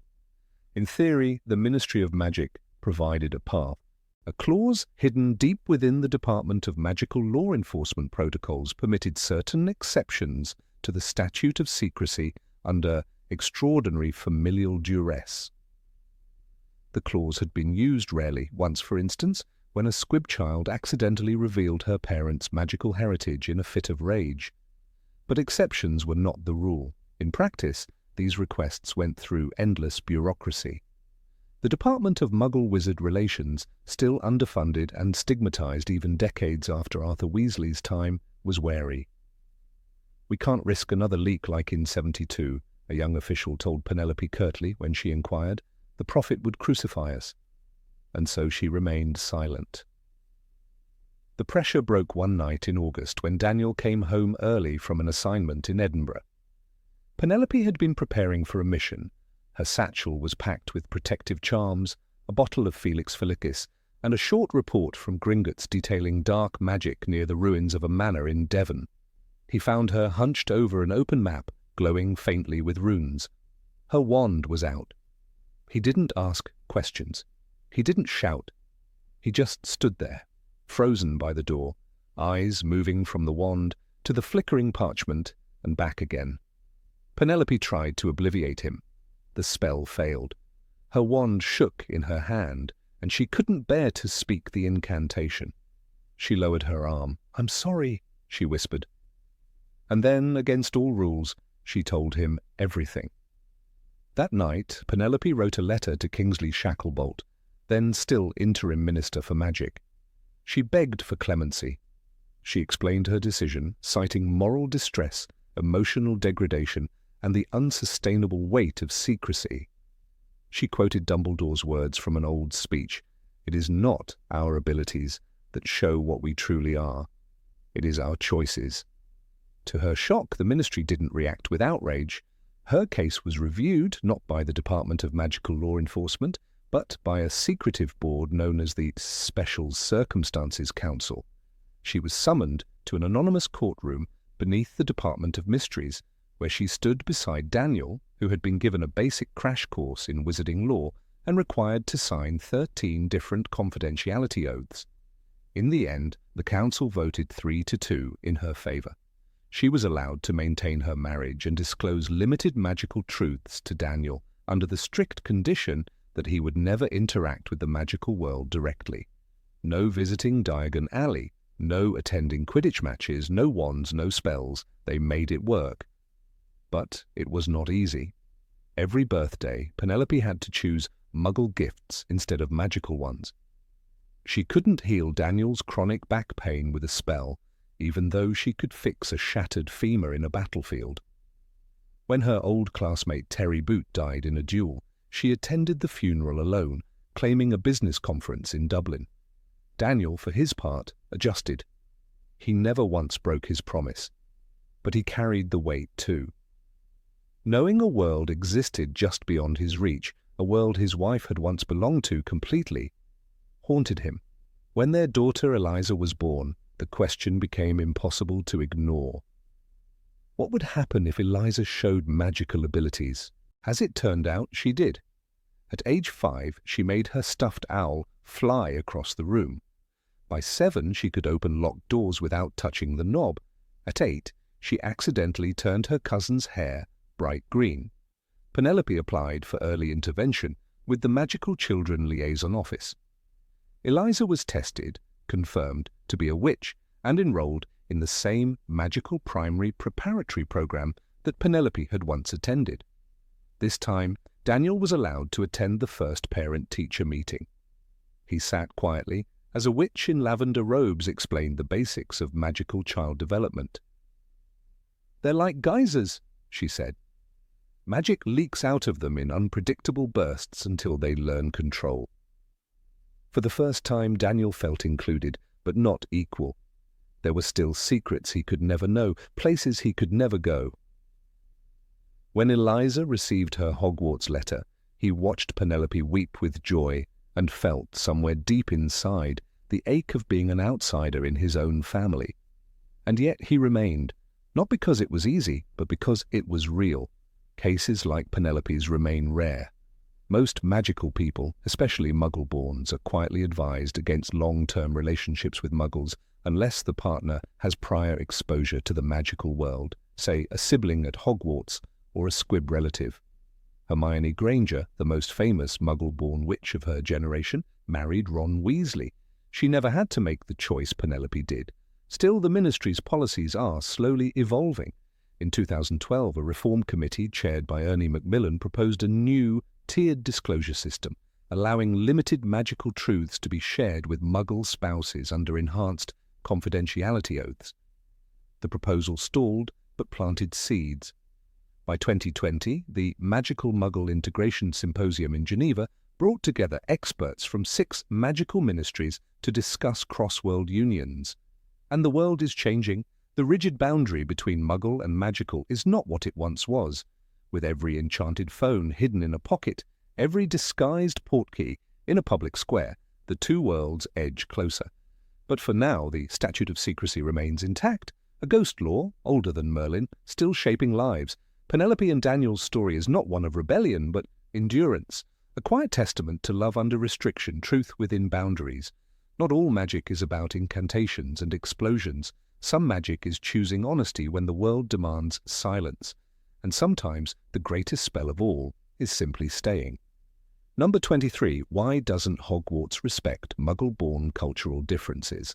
At 11 years old, Hermione Granger stood in awe beneath the towering ceiling of the Great Hall, its enchantments mimicking the night sky.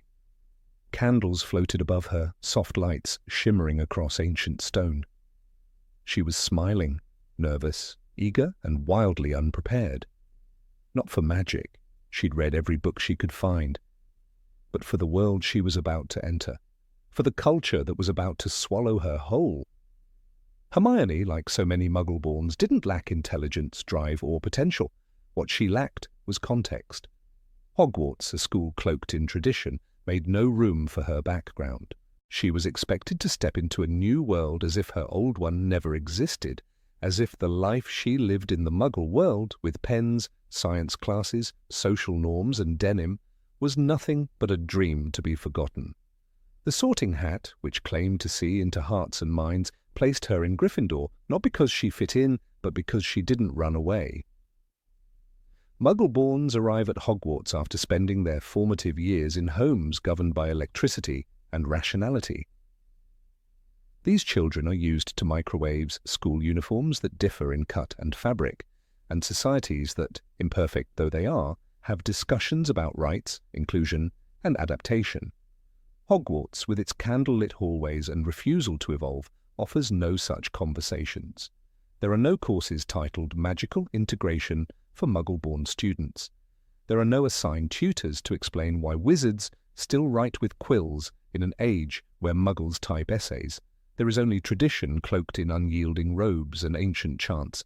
Take the robes, for instance. Students at Hogwarts are required to wear black wizarding attire. There's a curious rigidity in this uniformity. In Harry Potter and the Philosopher's Stone, it's said that they were wearing long robes of black, as though the garments themselves were a rite of passage. But imagine a Muggleborn from a warm African country, or one who practices a religion that involves specific dress. Is that identity acknowledged? Is it even permitted? The unspoken rule is assimilation. Disguise your past to fit in. And it's not just clothing. The curriculum itself is steeped in practices that, while historically magical, are alienating to those not born into this world. Students brew potions over open flames, use cauldrons and scales, and write essays using parchment and ink. In a world where Muggleborn students might have typed their last school reports on a laptop, this isn't just inconvenient, it's cultural shock. Even in the 6th year, students are expected to submit essays on ancient runes without any modern method of assistance.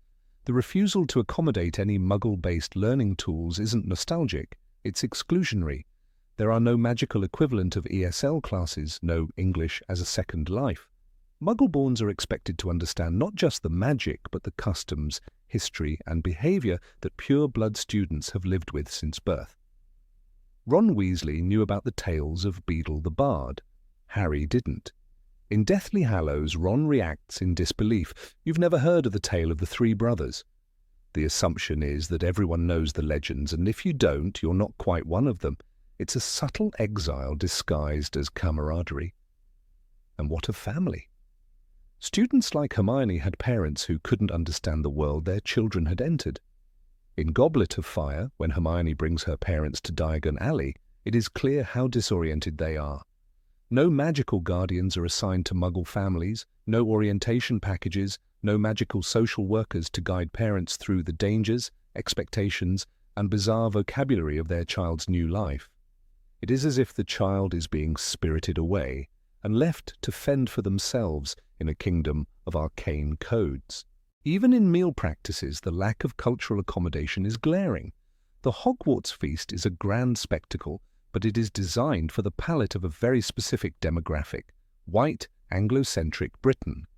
There's no mention of students requesting vegetarian meals, halal, kosher, or any culturally appropriate alternatives. Students like Parvati and Padma Patil from Indian heritage are depicted in Goblet of Fire wearing traditional saris for the Yule Ball, but no mention is made of how their everyday needs or customs are met or ignored within the castle walls. This oversight is not harmless. It creates a silent barrier, a message that reads, "You are welcome here, but only if you become one of us." That is not inclusion, that is cultural erasure. The most damning example lies not in a singular scene, but in the entire structure of magical education. In the Triwizard Tournament, Hogwarts presents itself as a beacon of magical excellence, yet there is no mention of cultural diversity in the challenges, no consideration of how a Muggleborn champion might face tasks rooted in magical lore they've barely had time to learn. And when Hermione campaigns for the rights of house elves through SPEW, she is met not with support, but ridicule from her peers, her professors, and even the magical society at large.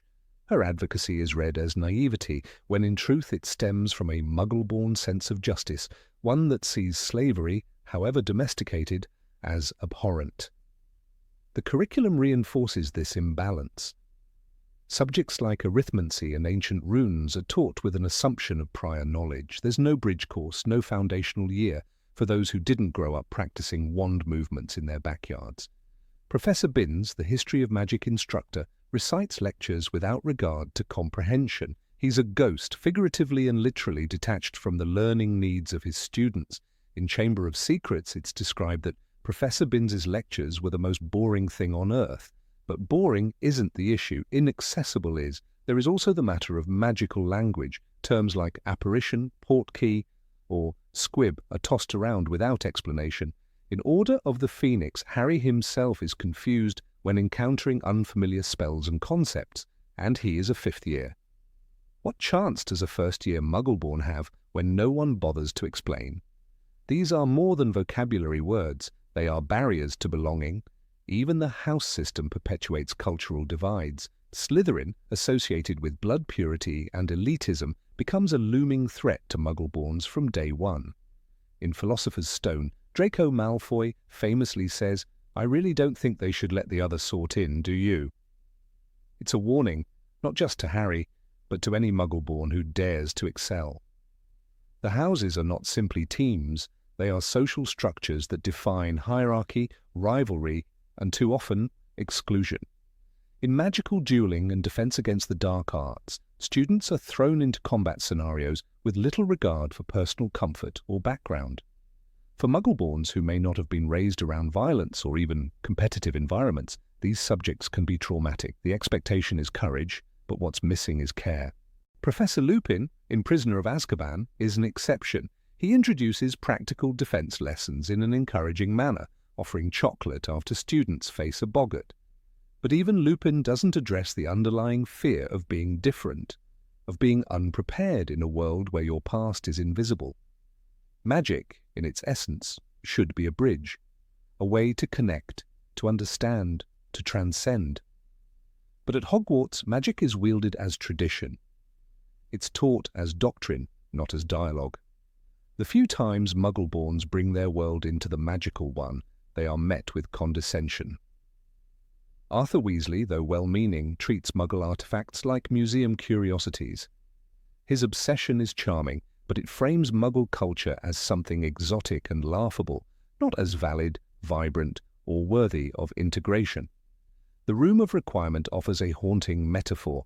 It becomes what the seeker needs most, but only if they know how to ask. What about students who don't even know what's missing, who don't know they can ask? That is the plight of the Muggleborn at Hogwarts. They are given the tools for a world that refuses to see them. And in that refusal lies the danger. Cultural erasure is not an overt cruelty, it is a silent erosion. It's the slow disappearance of identity in the name of unity. When children are told to abandon their way of writing, their holidays, their languages, their tech, and even their family's understanding of the world, they are not being educated, they are being converted. This is not an argument against tradition, it is a plea for empathy. Hogwarts does not need to become a modern Muggle school, but it does need to recognize that Muggleborns bring more than their bloodlines. They bring perspectives, ethics, and a challenge to the status quo that could enrich the magical world, not dilute it. In Half-Blood Prince, Dumbledore says, "It is our choices, Harry, that show what we truly are, far more than our abilities. But what choices are Muggleborns given? They can conform or be left behind." That is not education, that is indoctrination. Perhaps it's time for a new kind of magic, one that doesn't rely on robes and scrolls, but on listening, on bridging worlds, on making room for the child who walks into Hogwarts, not just with a wand, but with a backpack full of memories, values, and questions.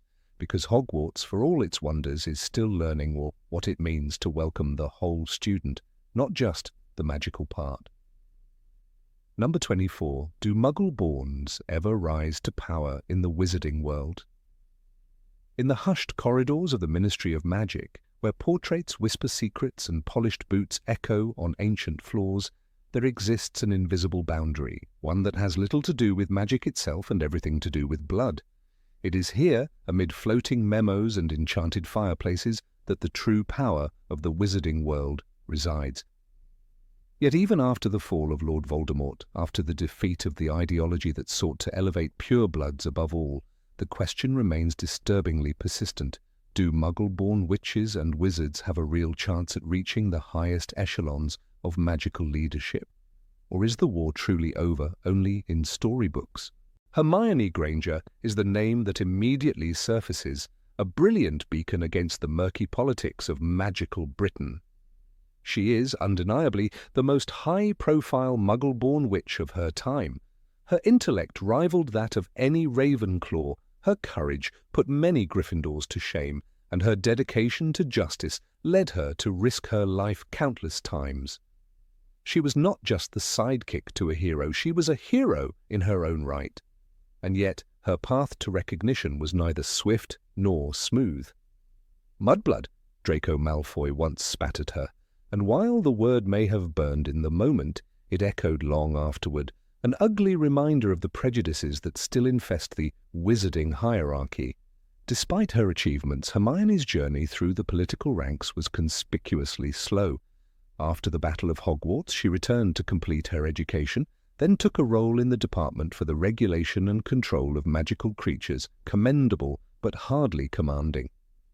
Later, she moved to the Department of Magical Law Enforcement and eventually became Minister for Magic, but not until 2019, almost 2 decades after Voldemort's fall. Even for someone of her caliber, it took decades to climb the ladder.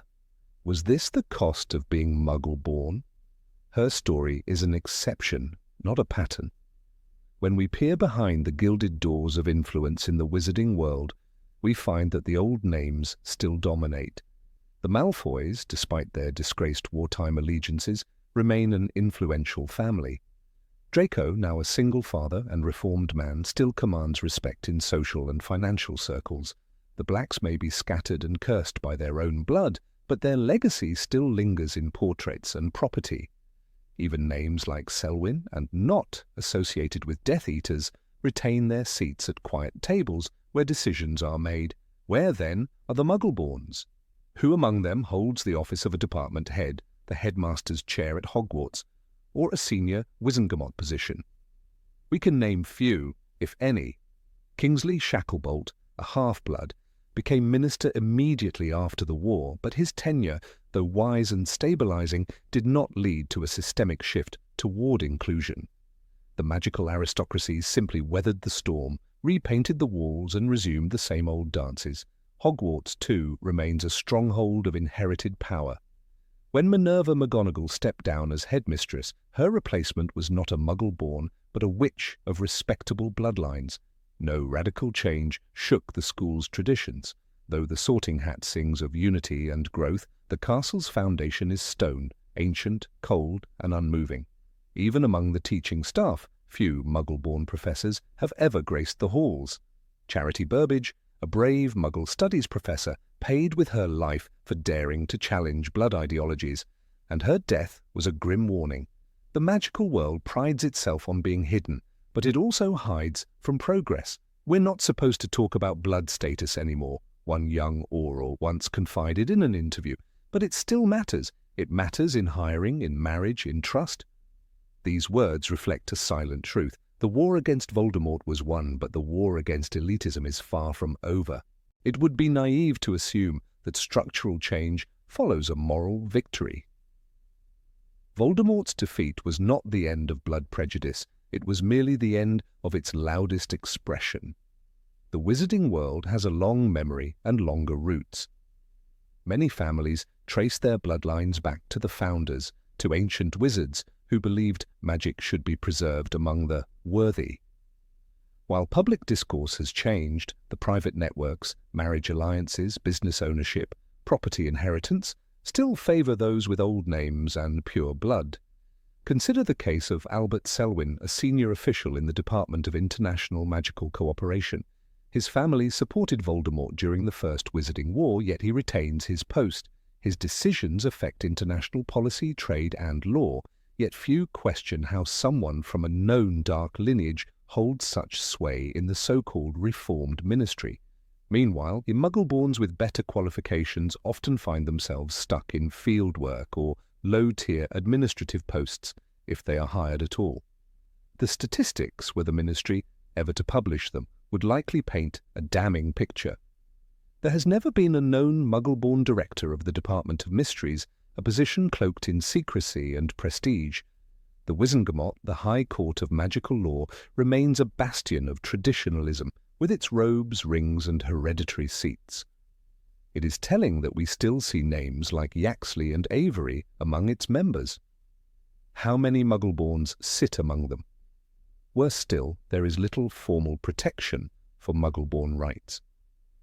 The Muggleborn Registration Commission, a dark relic of Voldemort's regime, has been disbanded, but nothing has taken its place.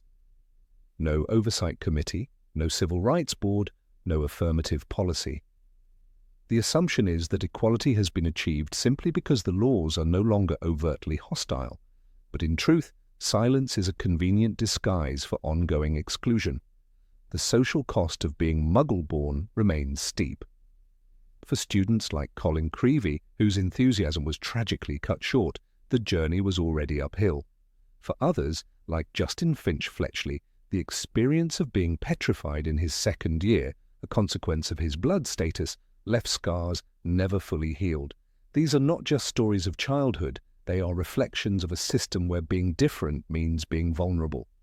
Some argue that the magical world is simply slow to change, but slow change is a luxury only afforded to those who are not suffering. For Muggleborns trying to ascend in a system built without them in mind, every step is met with scrutiny. Their qualifications must exceed those of their peers, their reputations must be flawless, their alliances must be impeccable. One misstep, and the whispers begin, perhaps they were never meant for leadership. There is a cultural element too. The pureblood elite host galas, weddings and fundraisers where connections are forged. These events are not merely social, they are political.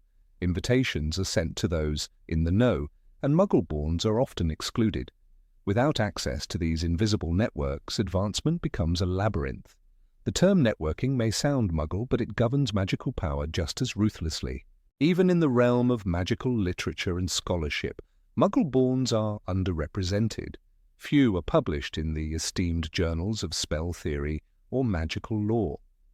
The archives of the British Magical History Society feature essays by Travers, McNair, and Rosier. But where are the voices of change? It's as if the contribution of Muggleborns is acknowledged only in wartime, when bravery is needed, but forgotten in peacetime, when power is divided. What, then, of the children of Muggleborns? Do they fare better? Not significantly. The stain of origin clings to the bloodline, not the person. Even second-generation wizards are viewed with a subtle skepticism, a hint of doubt as to their purity or loyalty to wizarding tradition. The children of Hermione Granger and Ron Weasley, for example, enjoy their mother's legacy but not her acceptance. Rose Weasley may be brilliant, but her lineage is always part of the conversation. This subtle but powerful bias creates a world where Muggleborns are praised for their effort but rarely trusted with true authority. Their place in the narrative is heroic but not political. They are the soldiers, not the generals, the librarians, not the headmasters, the thinkers, not the lawmakers, and so long as this pattern remains, the wizarding world cannot call itself truly reformed. If magical Britain wishes to claim progress, it must confront its past and its present. The ministry must open its ranks not only to the talented, but to the overlooked. Hogwarts must hire based on merit, not legacy. The Wizengamot must answer for its composition. These are not mere gestures, they are necessary acts of justice. Hermione Granger showed the world that a Muggleborn could be extraordinary, but she should not have had to be extraordinary to be accepted. Her brilliance should have been the norm, not the exception. For every Hermione, how many others were left behind, unseen and unheard? The legacy of blood is powerful, but so is the will to change. The question is not whether Muggleborns can lead. They can, and they should. The real question is, when will the wizarding world allow them to? Number 25. Why are there no Muggleborn professors at Hogwarts? Of all the mysteries hidden within the hallowed halls of Hogwarts, one stands out not because of its magic, but because of its silence. Where are the Muggleborn professors? A cursory glance through the long-standing faculty reveals a curious truth. From Professor McGonagall, the indomitable Transfiguration teacher and a proud half-blood, to the surly yet brilliant Professor Snape, himself the product of a magical and Muggle pairing, every instructor seems tied by blood or heritage to the magical world. Not a single one across decades was raised in the Muggle world, untouched by magic before their Hogwarts letter. This is not mere coincidence, it is a quiet pattern, and patterns in the wizarding world often tell stories more powerful than prophecy. Consider the case of Hermione Granger, brilliant, resourceful, and unshakably loyal. She was in many ways the ideal student. She mastered spells with ease, brewed potions better than most seventh years by her third year, and even used a time-turner to double her class load. Her academic prowess bordered on legendary. Yet, after the war, after Voldemort had fallen and the magical world looked to rebuild, Hermione Granger did not return to Hogwarts. She went to the Ministry of Magic. Despite being the poster child for what a Hogwarts professor should be, she was never even considered for a teaching role. This raises an uncomfortable question. Is academia in the magical world an exclusive club? One where bloodlines matter more than brains, and where knowledge is passed hand to hand among the old magical families like an heirloom, not earned but inherited? If that's the case, then Hogwarts itself may be the quiet echo chamber of a society unwilling to evolve. The idea of Muggleborns facing subtle, systemic discrimination isn't new to readers of Harry Potter. Hermione was called Mudblood by Draco Malfoy as early as her second year. The slur wasn't just a schoolyard insult, it was a window into deep, entrenched beliefs within the magical community. While the narrative clearly paints characters like Lucius Malfoy or Dolores Umbridge as villains, the institutions they represent persist long after they are gone. Hogwarts, for all its charm, may very well be one of them. Take a closer look at the staff during Harry's time. Professor Sprout, head of Hufflepuff and expert in herbology, is a pure blood. Professor Flitwick, part goblin and a skilled charms master, is a half-blood but still tied to magical heritage.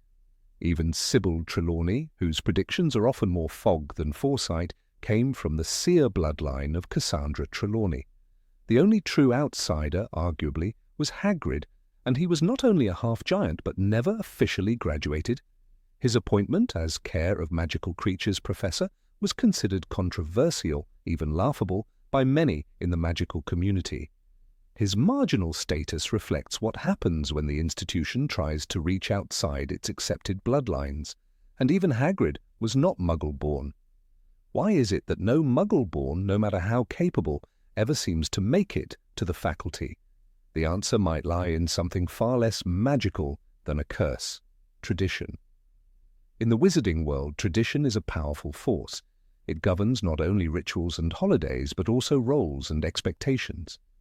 Certain families, like the Blacks or the Prewetts, have been sending their children to Hogwarts for centuries.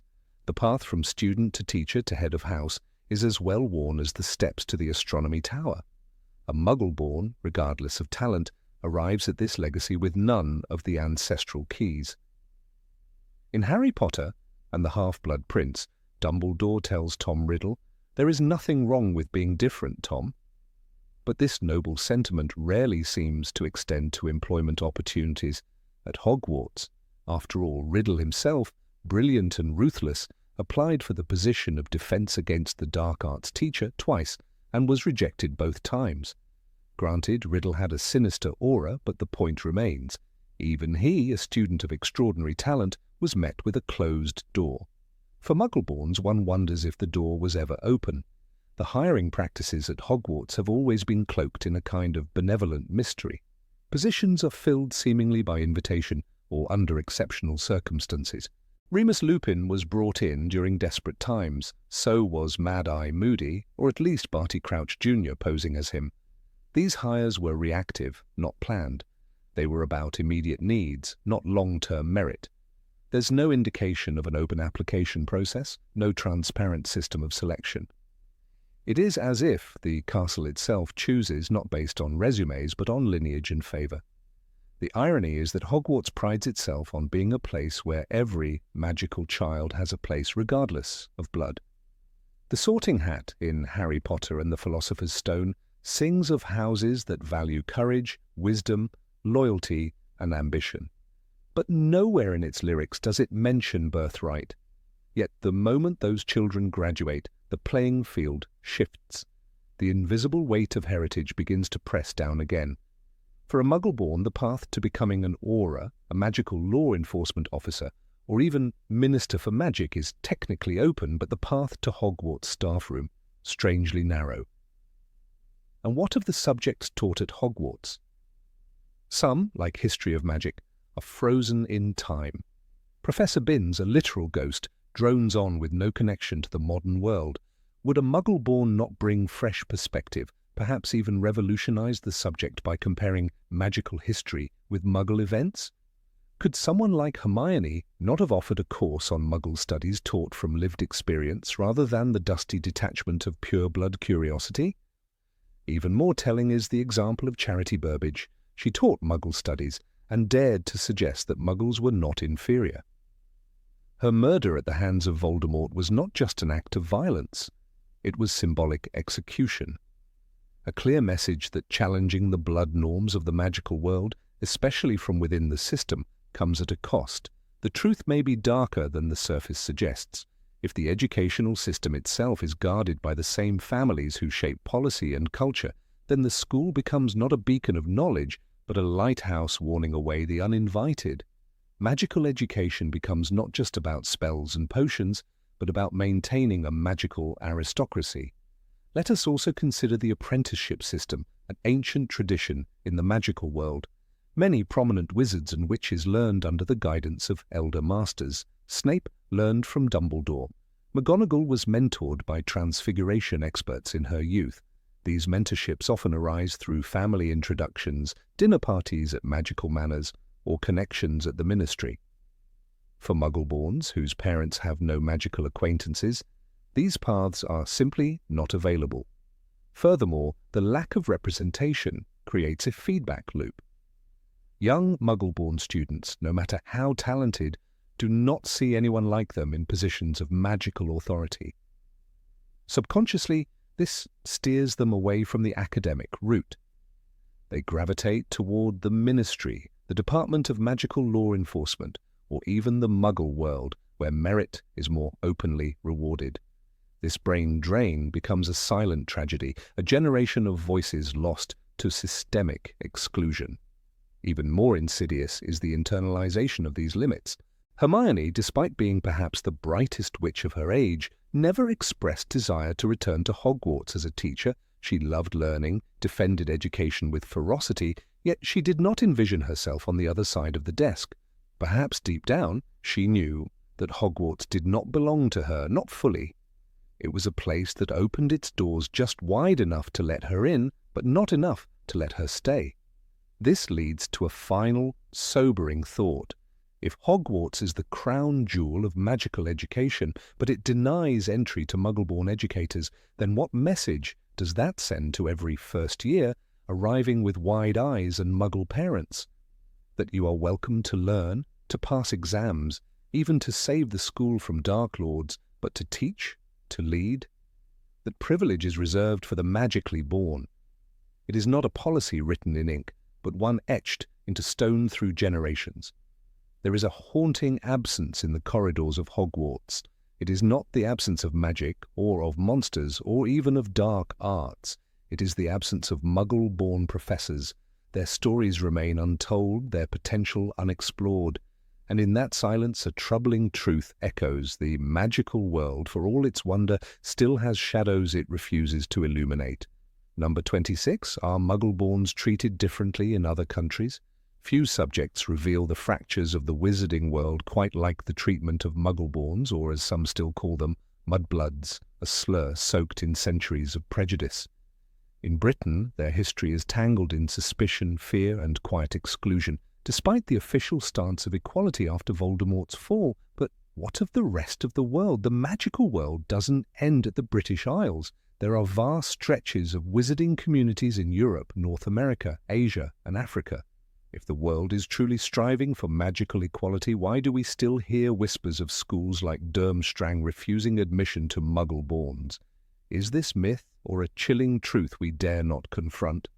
Durmstrang Institute, cloaked in secrecy and nestled somewhere in Northern Europe, has long carried the scent of elitism. It's the only known wizarding school that openly teaches the dark arts, and its alumni list includes the infamous Gellert Grindelwald. Rumours have swirled for decades that Muggleborns are not allowed within its ancient stone walls. While official documentation is scarce, Durmstrang's policies are not published, and its headmasters rarely grant interviews. The pattern of its known students speaks volumes.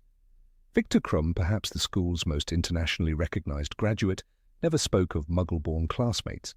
His reserved demeanor and pride in Durmstrang's traditions make it unlikely he would have tolerated systemic discrimination without at least a mention, yet he remains silent. And what of Beauxbatons Academy of Magic in the Pyrenees? French wizarding society is steeped in elegance, but elegance does not always equal equality. However, here the story begins to shift. Madame Olympe Maxime, the towering headmistress who led her students into the Triwizard Tournament, has often been regarded as a progressive force.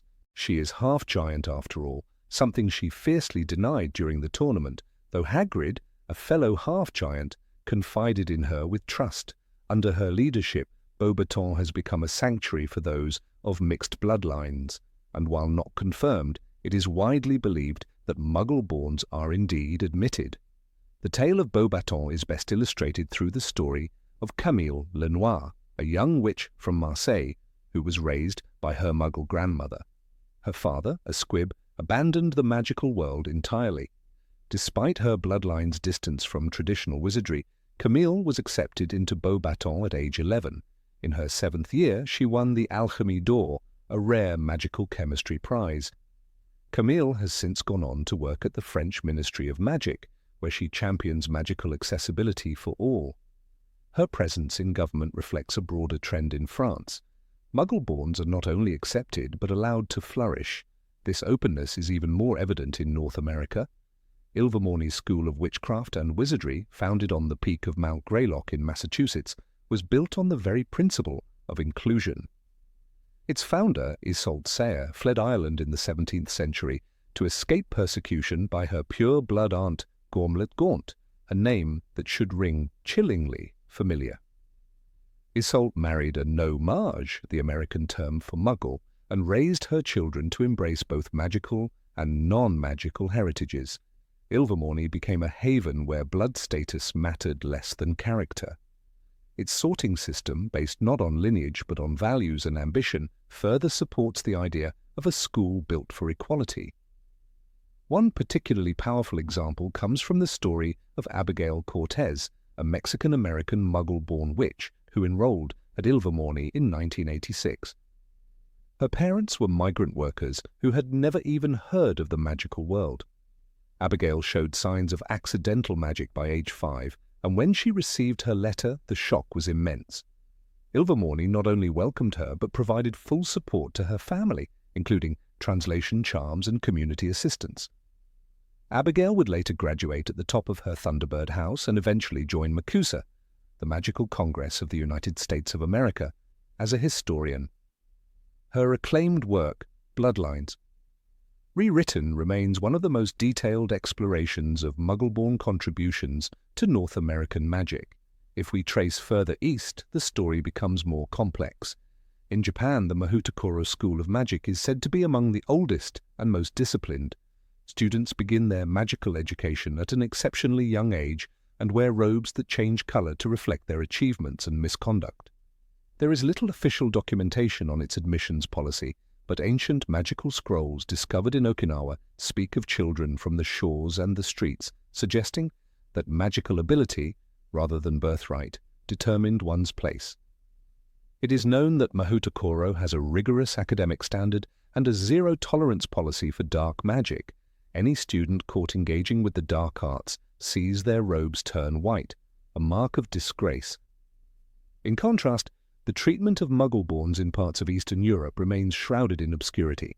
Smaller magical communities, particularly in areas affected by war and political upheaval, often rely on oral traditions rather than formal schools. In Transylvania, for example, there exists a hidden magical enclave called the Zmijhovari, known for its ancient dragon tamers. These communities are highly secretive and tightly knit. Outsiders, including Muggleborns, are often viewed with suspicion unless they have a local sponsor. It is perhaps not open discrimination, but cultural gatekeeping still leaves many young witches and wizards without opportunities.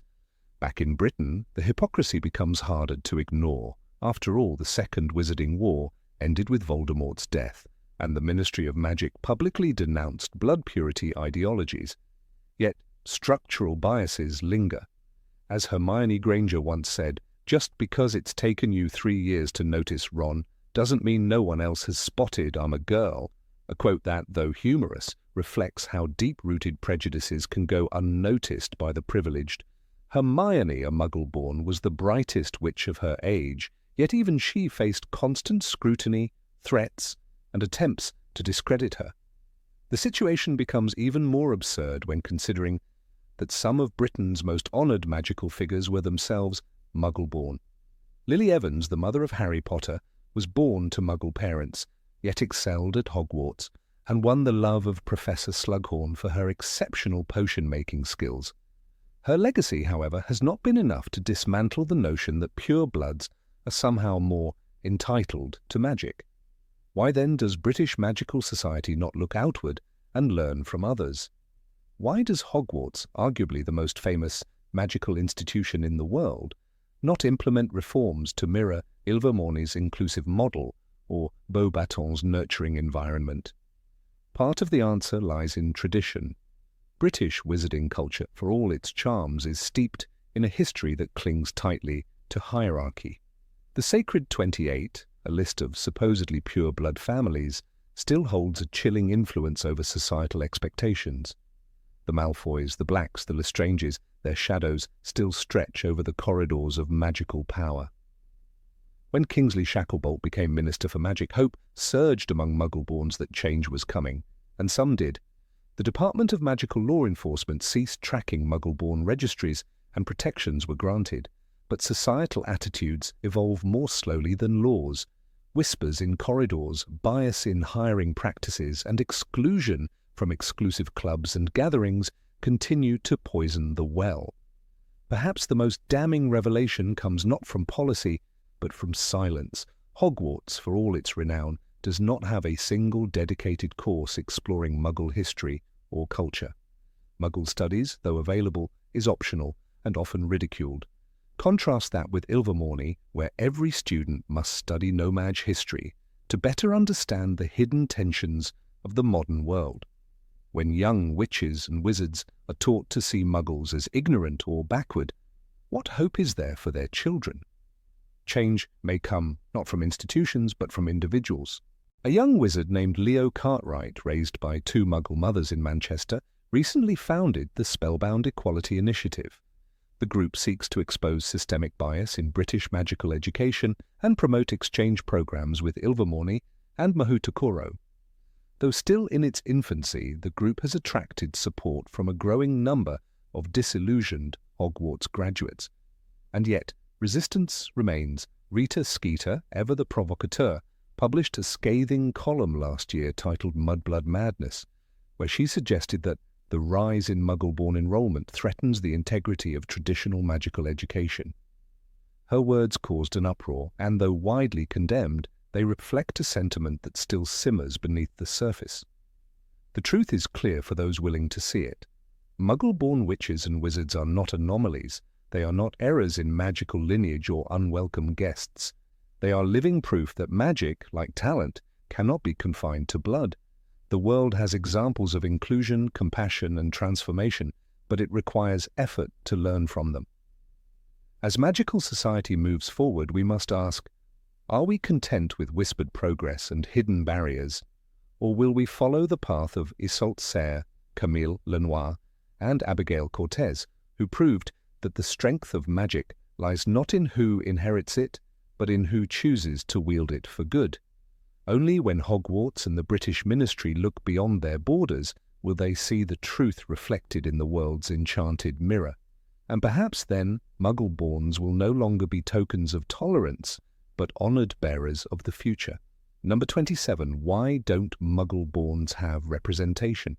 They arrive at platform 9 3/4 with wide eyes and heavy trunks, holding hands with confused parents who don't understand how their child can possibly be a wizard. These children, Muggleborns, are thrust into a world not made for them. They adapt, they survive.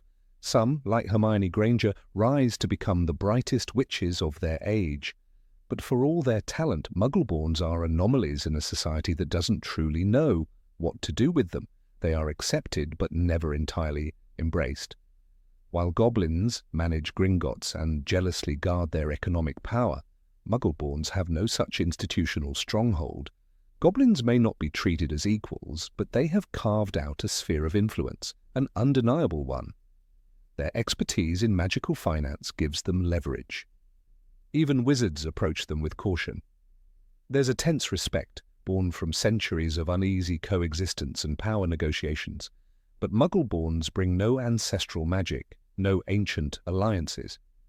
They are born into a world that neither expects them nor accommodates them, and in that silence lies the deepest form of exclusion. Consider the plight of werewolves, long feared and hunted. They are a marginalized class, certainly, but they have been addressed in legislation.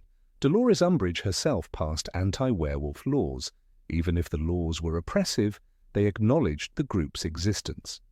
Remus Lupin's brief tenure as a Hogwarts professor stirred sympathy and awareness. Dumbledore, ever the strategist, sought to include Lupin as a symbol, proof that acceptance was possible. The werewolves were discussed, feared, and hated, but they were discussed. Now ask yourself, where in the annals of wizarding history is there a mention of a council of Muggle-born witches and wizards? Where is their advocate in the Wizengamot?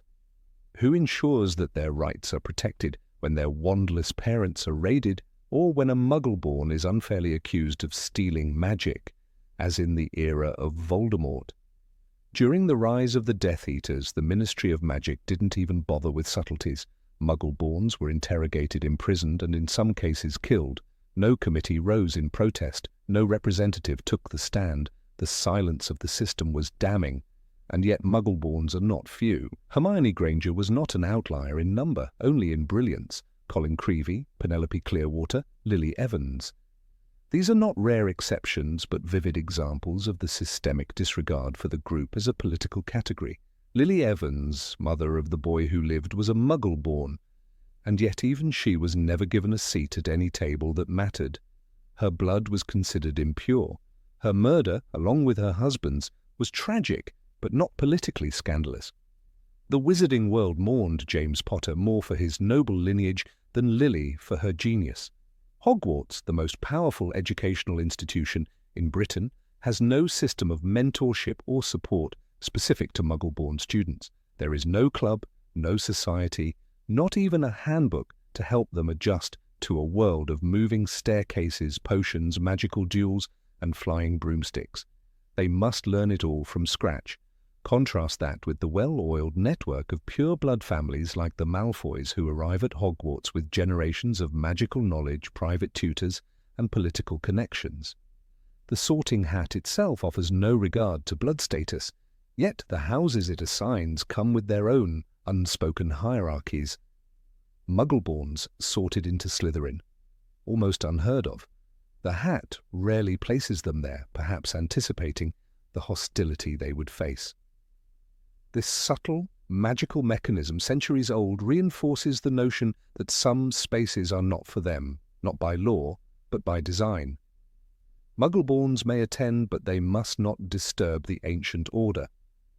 Let us remember the harsh policies of Dolores Umbridge, who not only restricted practical learning, but imposed severe punishment on students who dared to speak out.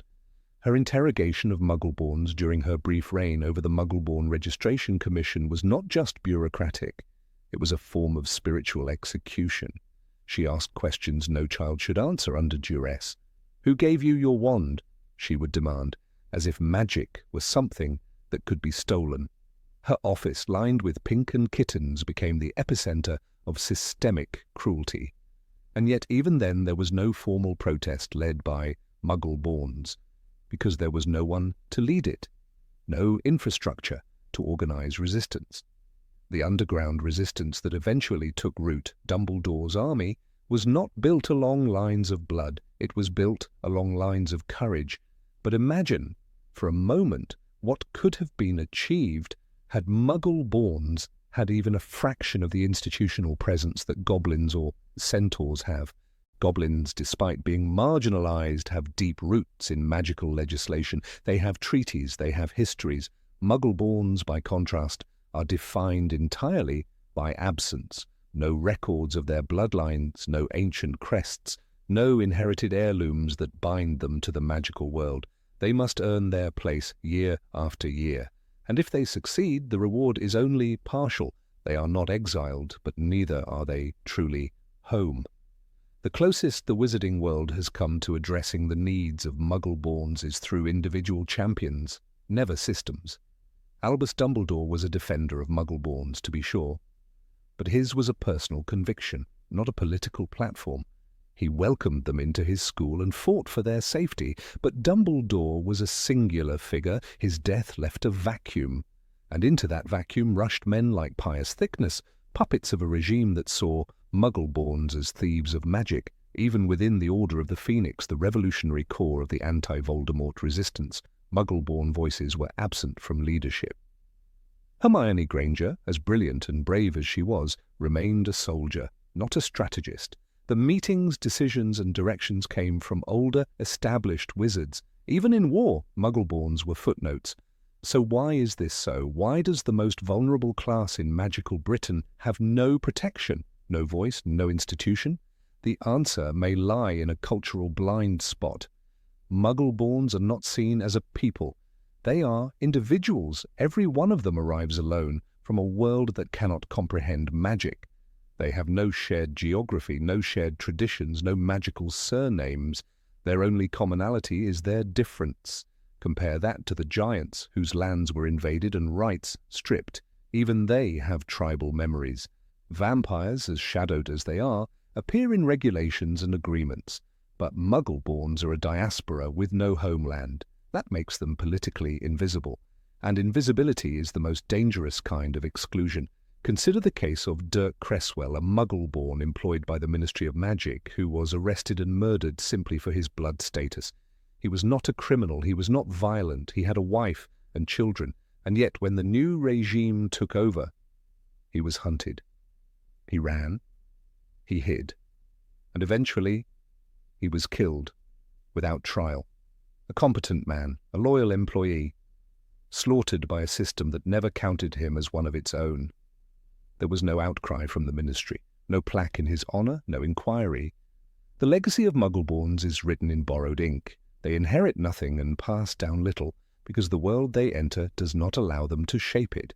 They are perpetual guests at a party where everyone else owns the house. Even in the case of Hermione, who later rose to high office, there is little evidence that she used her power to create a permanent body for Muggleborn representation. Perhaps she feared the political backlash. Perhaps she too had learned to navigate the system rather than challenge it. And isn't that the tragedy? That even the best among them must play by rules they never agreed to, that to survive they must assimilate, not transform. The culture rewards their silence and punishes their difference. They are praised when they excel, but only when they excel quietly. The Ministry of Magic, for all its grandeur, is built on centuries of pure-blood bureaucracy. Every position of power is steeped in history, and history does not look kindly on sudden changes. The Wizengamot, the legal body that governs magical law, has never had a known Muggle-born member. Its robes remain stitched with lineage, not merit, not experience, but name. In the end, the question is not just why Muggleborns have no representation, the question is why no one even asks. Their exclusion is not overt, it is embedded like a sleeping curse, passed down through customs and courtesies. They are told they belong, but never shown how. They are given wands, but not voices, and so the silence continues. Muggleborns remain the magical world's greatest paradox, omnipresent yet overlooked, powerful yet powerless, included yet invisible. Number 28. What if a Muggleborn's children don't inherit magic? There are many things the wizarding world speaks of in hushed tones: Death Eaters, Horcruxes, Dementors.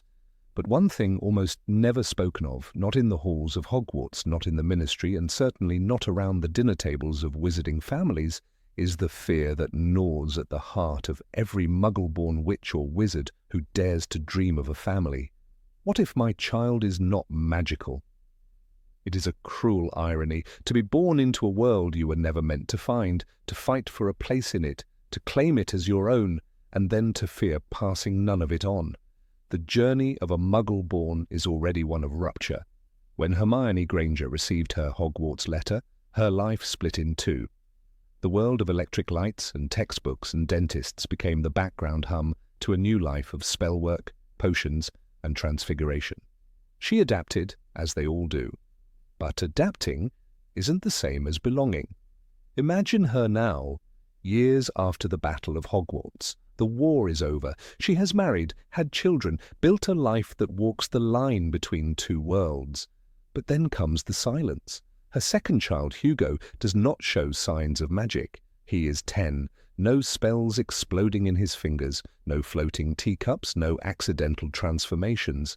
Just an ordinary boy, in an extraordinary family. The books never speak of this. J.K. Rowling left a silence so loud it echoes in the hearts of every Muggle-born adult reader who dared to imagine themselves at Hogwarts. Because the magical world does not talk about squibs except in whispers, Filch, the bitter caretaker, was one. A non-magical child born to magical parents. But what of the inverse? What of the magical child whose children may never touch a wand? To understand the weight of this silence, we must first understand the gravity of being Muggle-born. It is not just discovering that you're special, it's discovering that everything you were taught about reality was a fraction of the truth. Hermione once described magic as the thing that made me me. And what if her child did not inherit that? There are no books for this kind of parenting, no chapters in Magical Me, no wise words from Dumbledore. The ministry, always eager to document blood status, has never published a single pamphlet for magical parents of non-magical children. The implication is clear. This possibility is not celebrated. It is barely acknowledged. It is a failure that dares not speak its name. Let's consider another name, Terry Boot, a Ravenclaw, a bright mind born to Muggle parents. He survived the war, joined the Department of Magical Accidents and Catastrophes, and married a fellow Muggleborn witch named Esther Main. They had 3 children. 2 were magical, 1 was not. He told no one. The child Martha grew up in a house where portraits moved and teacups whispered, and she understood none of it. Her siblings left for Hogwarts. She stayed behind. Her room, once filled with picture books about hippogriffs and centaurs, became a shrine to silence.